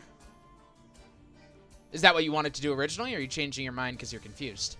No. Okay. That's what I wanted to do originally. Got it. Then that's fine. think- Yeah, that's not a ranged spell technically. Right. That's I think I don't know. I just wanted to make sure I wasn't confusing you. All right, wisdom save. Yes. Crit. Oof. As it just kind of looks away from Grimald and stares at you. That will end your turn. No. Can I do... Is there anyone over here that looks bloodied? Raise your hand if you look bloodied over there. I mean, besides doing your carry impression. The golem raises its hand. They're all good. Okay, then I guess I stand menacingly. All right. Yeah. Grimald is up. Moke on deck. Enemy in the hole. Grimald. You distracted him, which is all that's needed for the flanking 24 Hits. with my rapier. Hits. Roll a dexterity save. 13. And you're blinded again as you stab into it, you pull it out, blood sprays across your eyes, and you not again! It could have been so good. This turn could have been like there was a crit in it, and there was a How much damage? All right, that's 16 damage. He's not These looking rolled good really though, well you on see, damage. Demetrius. What's your next attack? You have advantage and disadvantage, so just one My regular next attack is a crit fail. All right. You do have one more attack. The following with my whip is an 18, surprisingly. Hits. That is 8 damage. 8 damage. How do you want to do this? Hey. Exciting. I'll just crack my whip up around its neck and then just pull to like disintegrate the head. Just on instinct, you remembered where the head was. You bring the whip around. It wraps up, pulls. The head explodes in a spray of blood, and the body showers down on you two as you are all now entirely coated. But you can't tell because I wear red. I'll walk over and just do a medicine check on Grimold. Okay. Grimold's peachy keen. Well, just to get for the blind. just to get the blood out of your eyes. That will be a 20. Yeah, I mean, you look at him and you're like, this could have waited a second, but you're fine. Just rub his eyes out, and he's I'm good. so glad I didn't use Lesser Restoration on him because I only have one of those. Yep. So. Well, that was scary as fuck. And as the last one exploded, the cackling just, and it just kind of disappears into the center of the grove toward where you are walking. There's still worms under our feet. Yes, but you sense that the danger of stepping on them has now passed. My feet. Let's go get our friend. Sure. Saddle up. Can I wipe the blood off? I'm gonna turn to Father Reaches and be like, you want to take a look at Mok here? He got engulfed, so I don't know if he's okay.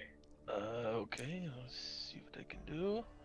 Walk over, another medicine check, I guess. Sure. It's a crit fail. He looks like he's covered in blood. But you can't get a good look at anything. You can't find if there are any wounds. Icky. Yeah, he's fine. He's covered in blood. I can say Moke feels fine. He doesn't feel like there's anything affecting him. So You just throw some gauze in his face and you're like, clean yourself up, kid. you all get the sense You've got red on you. that this encounter went quite well, and it could have gone Dead. much worse. And now you all look horrifying as you continue to walk deeper into this grove. I'll just use this control water to wipe off Sinring or Mok. Okay. No Just a little. wounds, nothing. Yeah, I know, just a little. Hey, wait. Over here. Oh, you need something? Okay. Yes, Everybody this who's is got like really disgusting. close. Ugh. Just come here and You can wipe everyone off if you so choose. I do. Ben's like, you're just gonna get dirty again, guys. And we're gonna. I think we should probably do the same spread, right? Sure. Continue to spread out so we comb the area completely. If Don't I wanna could miss. switch with Grimold to be more centered, that would be great. But Okay. yeah, other than that. And then Dozer's still with me. Nice. Yeah, with Grimold's range, being a little more centered makes sense because I could react to outsides more. All right. Great. Nice work, everybody. Let's move forward. All right. Forward march. Saddle up. You continue walking through the grove, hearing the creaking of the rocking chair ever present. Every once in a while, upon walking, you think you hear the sound of a man's scream, and you worry it may be Varus, but it didn't come from in front. Anything you may hear was just behind you, just at the back of your head. You turn around expecting to see something, but nothing there. You sense power in this place. That nothing here is natural. It's all some dark magic that has formed this hellish and damned grove. The trees seem to watch you as you pass by, stepping through. The branches, long, crooked, and dead, reach down to all of you as you get closer. Even though, as you walk, you're certain that you can make it under a branch, even as you take an extra duck underneath it, it still scratches the back of your head, despite the fact that you swear you measured that right. And as you guys continue on, you see... You are all given pause for a moment. As you see in front of you, as you're all walking, a line of what look to be sacks made of flesh hanging from the trees and pulsating.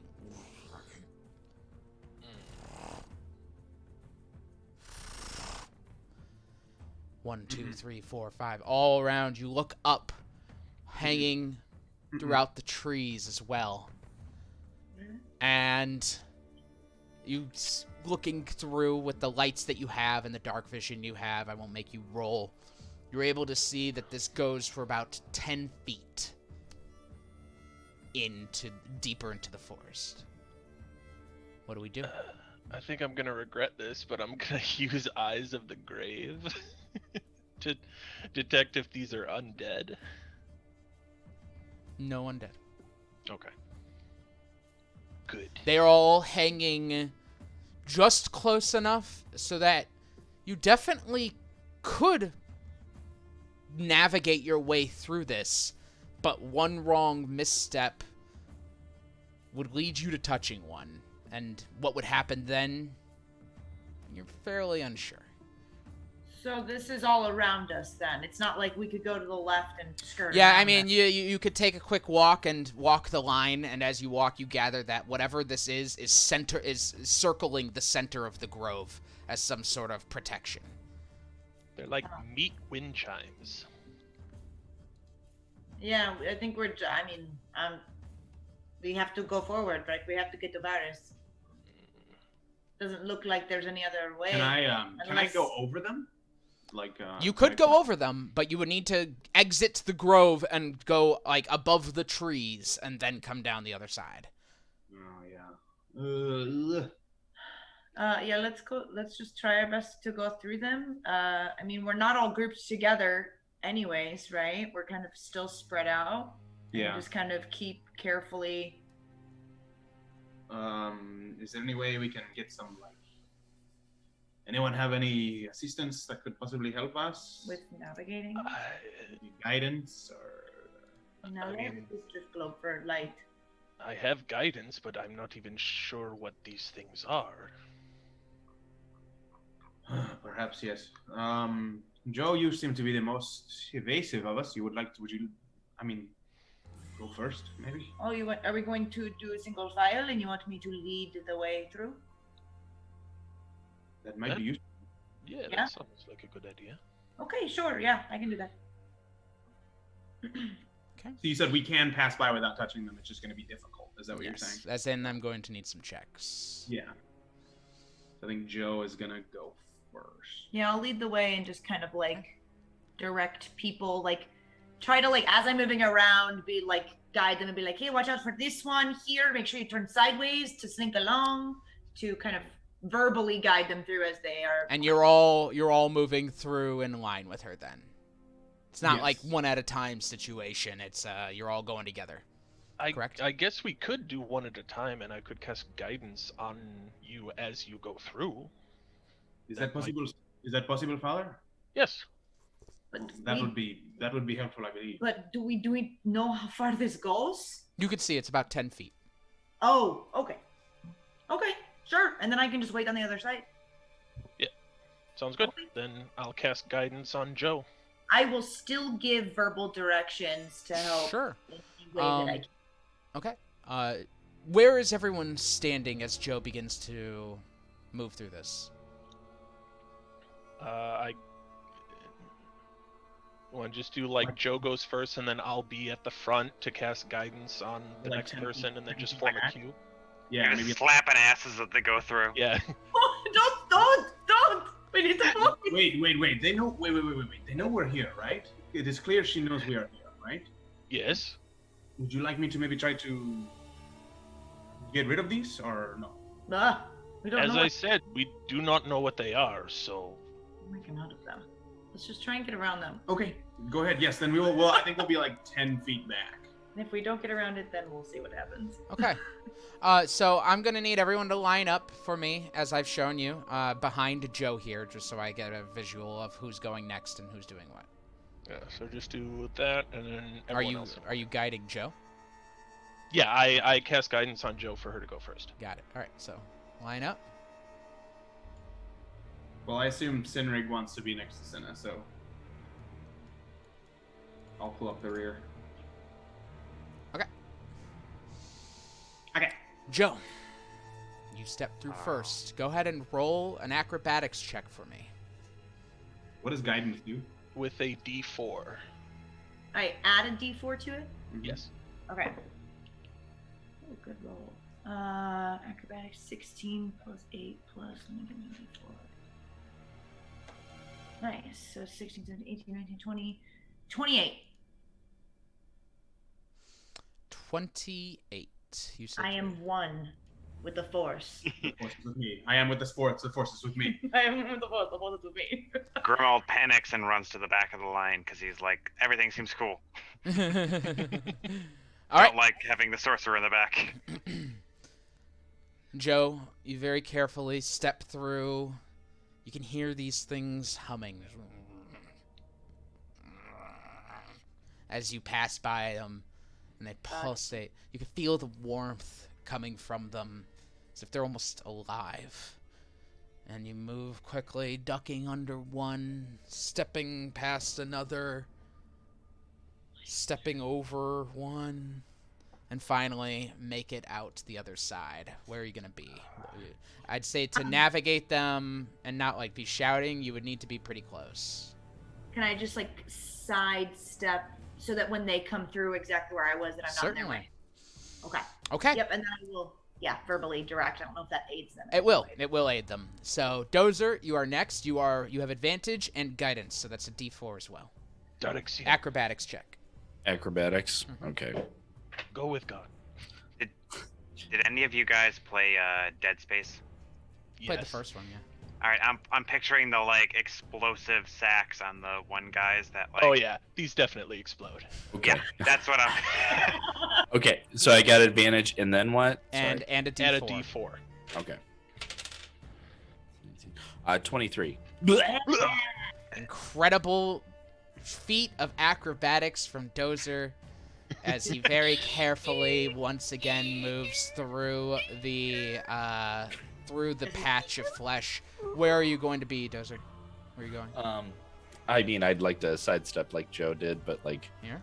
over here. Can I walk up? Yeah, over here? yeah, you can move. Okay, I'm checking. That's all. Yeah, I'll go right there. Yeah. Okay.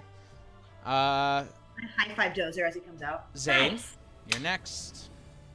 Alexion. Ow. Zane, roll an acrobatics check with advantage plus a D4. Plus a D4.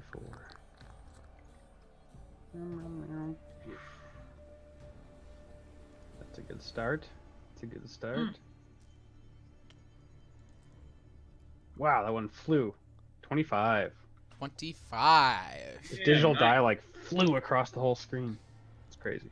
Another successful feat of acrobatics from an unexpected source as Zane makes it through the flesh patch.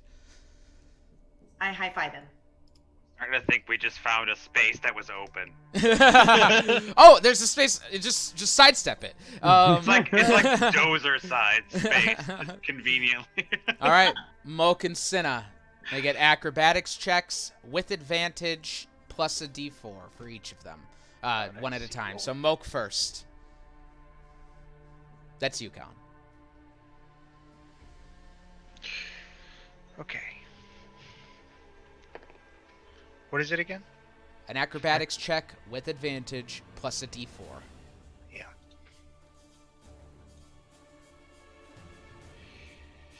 Okay. Okay, that's gonna be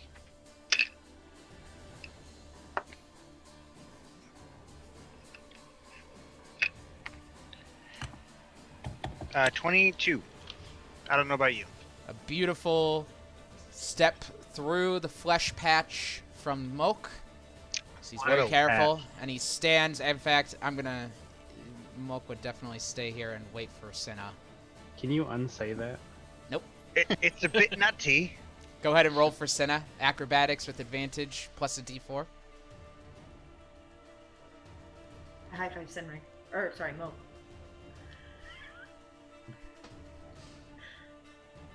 Don't do it, Senna. It's even higher for Senna. She's a Oh, yeah, cat, she's of course No, it Cinna's is. not going to be the one to fuck it up. Yeah, it's I even know higher who is for going to be Senna. the one to fuck it up. Yeah, it's like it's a 25. So Beautiful. That's why I'm going last. Cinna just army crawls through it. she's like, wow, and gets through no problem. Aldous.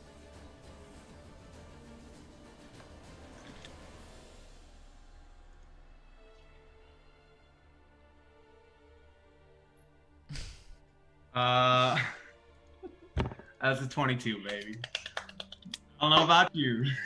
As Don't know about steps you. through just Oh. fine. I could have just bamfed, but okay. You could have bamfed. You could have flown over it yourself to avoid it. for I just yourself, wasn't but sure, hey. like, if it was gonna be something like, oh, you go over and then the Manticore sees you, and then now he has two of us paralyzed. So I was like, let me just try to stay with everybody. That's fair. And Grimold? Direction. You got this, Grimold. You've got this. Father, are you sure you should be the last one? If anyone is going to fail, it's probably going to be me, and I don't want any of you anywhere near me if these things explode. Yes, but we don't know where you will end up. So being by yourself over here. But he can't cast guidance on you and then himself. He can cast guidance on you first and then himself. You know what I'm saying? Like, if you go... Oh, true. I was Yeah. about to say, like, how long does guidance even last? So I should A be minute. able to know. Well, It's gonna take more than a minute to cross this. oh, then never mind. It takes about a minute to cross it, I should say. Okay. Just be cautious, I will do my best. and I will go through. Acrobatics with advantage plus a d4. Okay.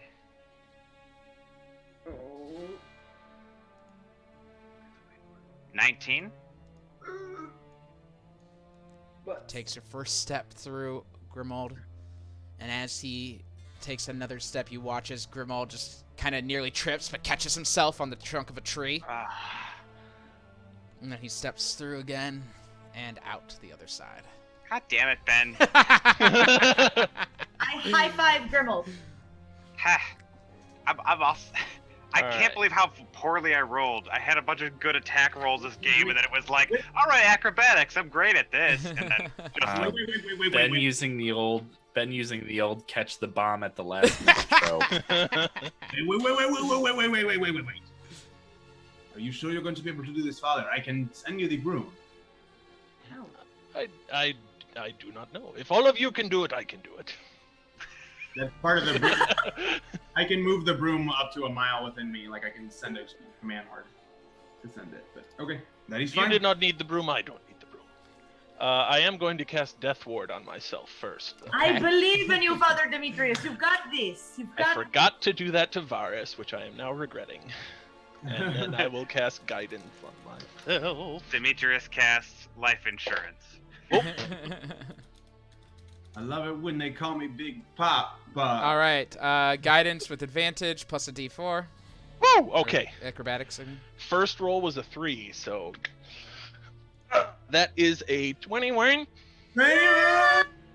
Demetrius tightens his armor, just a little bit, so it's just pressing against him. You take a deep breath in so that you can just get it as tight as possible, and then you just very carefully, like you take your mace and hold it at your side. Do you have a shield? I put everything in the backpack. I'm just Yeah, you my just like backpack's keep it just- close and just very carefully move through this, following every one of Joe's instructions, and finally making it across the flesh patch.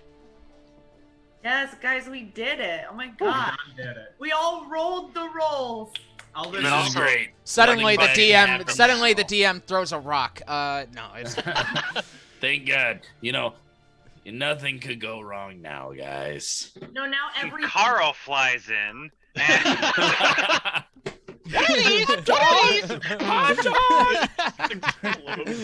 Dude, I said a random improv moment that I can't wait to see how it builds. All right, so That's probably half the reason we got him, right? yes, absolutely. I was just like, I was like, what's Deliria doing today? I don't know. She's got a bird here or something. The bird's got one eye, and then you're like, we're gonna get the bird, right? I was like, fuck. All right, well, I guess they got a fucking bird. You're gonna pay 1,500 gold for it, but I guess Right. you're gonna have the fucking bird.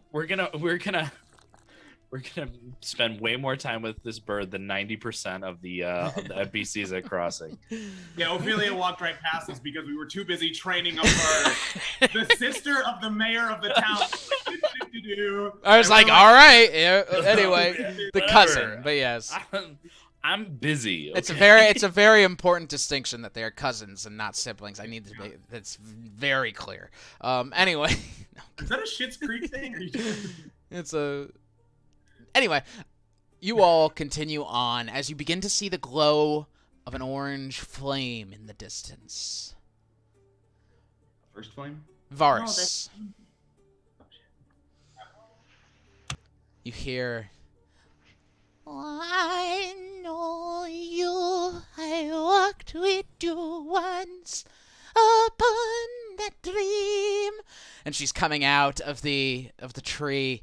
You can see the Manticore, which is just looking down from the top of this tree where it's got like this nest. It just sits up. And she comes up to you, Varus, and goes, I've been waiting for the perfect one for so long. My people have trouble conceiving. And you see she has this curved knife that she places on a grill on the bonfire, and it begins to heat. And I need the right tools to ensure healthy, strong giant. But do not fear. I do not need a worker. And she rubs her hand through her hair. Just the tools. It will not be bad. It will not be bad. You will not feel. It's okay. You guys approach this bonfire as you see this woman. You can hear her mumbling to herself. You see she's standing over something. You are on the other side of the bonfire. You see this massive oak tree, and she's just staring down at something. You can see she pulls this knife from the fire, and it's just glowing red hot. What do you do? Is she within 60 feet? I throw up inside my mouth. Your paralyzed mouse, so just sits there. Oh. Yeah. Sorry, I'm pulling up her map. She is from you, 5, 10, 15, 20, 30, 40. No, she's much further than 60 feet from where you guys are going to be starting. Is she 120 feet away? Yeah. And she's right next to the bonfire, right? Is she within 30 feet of the bonfire? Yeah. All right, I'm gonna cut tidal wave to put the bonfire out and knock her on her ass. All right, you, as this is all happening, Varus, she kind of pulls up your robes and she goes, do not worry. And at this point, you hear the rushing water. She looks and she goes, what? And we're going to end session there. Because we only have a half hour left, and I think it's going to take a little bit longer than that. Are we fighting Bjork? Oh my god, it is! I didn't even mean to! Don't worry. Here's what she looks like, though. Let me see if I can show you her picture without her stats. You just show us a picture of Bjork, like. It's Oh. literally Bjork. In It's a just swan Bjork. dress. Okay. Oh. That's weird. It's ironic. So that's her. That's the lady. I mean, I haven't seen Bjork in a while. I don't know what she's up to nowadays. All right. You best get up. You're out. you're accidentally Bjork now. We're gonna call it early. That's her name now. She didn't have a name. She was just the Blood Hag. She is definitely Bjork now. Bjork. Yeah. The Bjork hag. Yeah, so there we go. We will pick this up. We will find out all about how this battle will go next week, Sunday, April 11th. I will be half vaccinated. Most of us will be. Some of us will be fully. And it's going to be good. Stay tuned. Stay safe. Stay healthy. And as always, don't forget, I don't have my ending ready. Sundays are for D&D. Good night.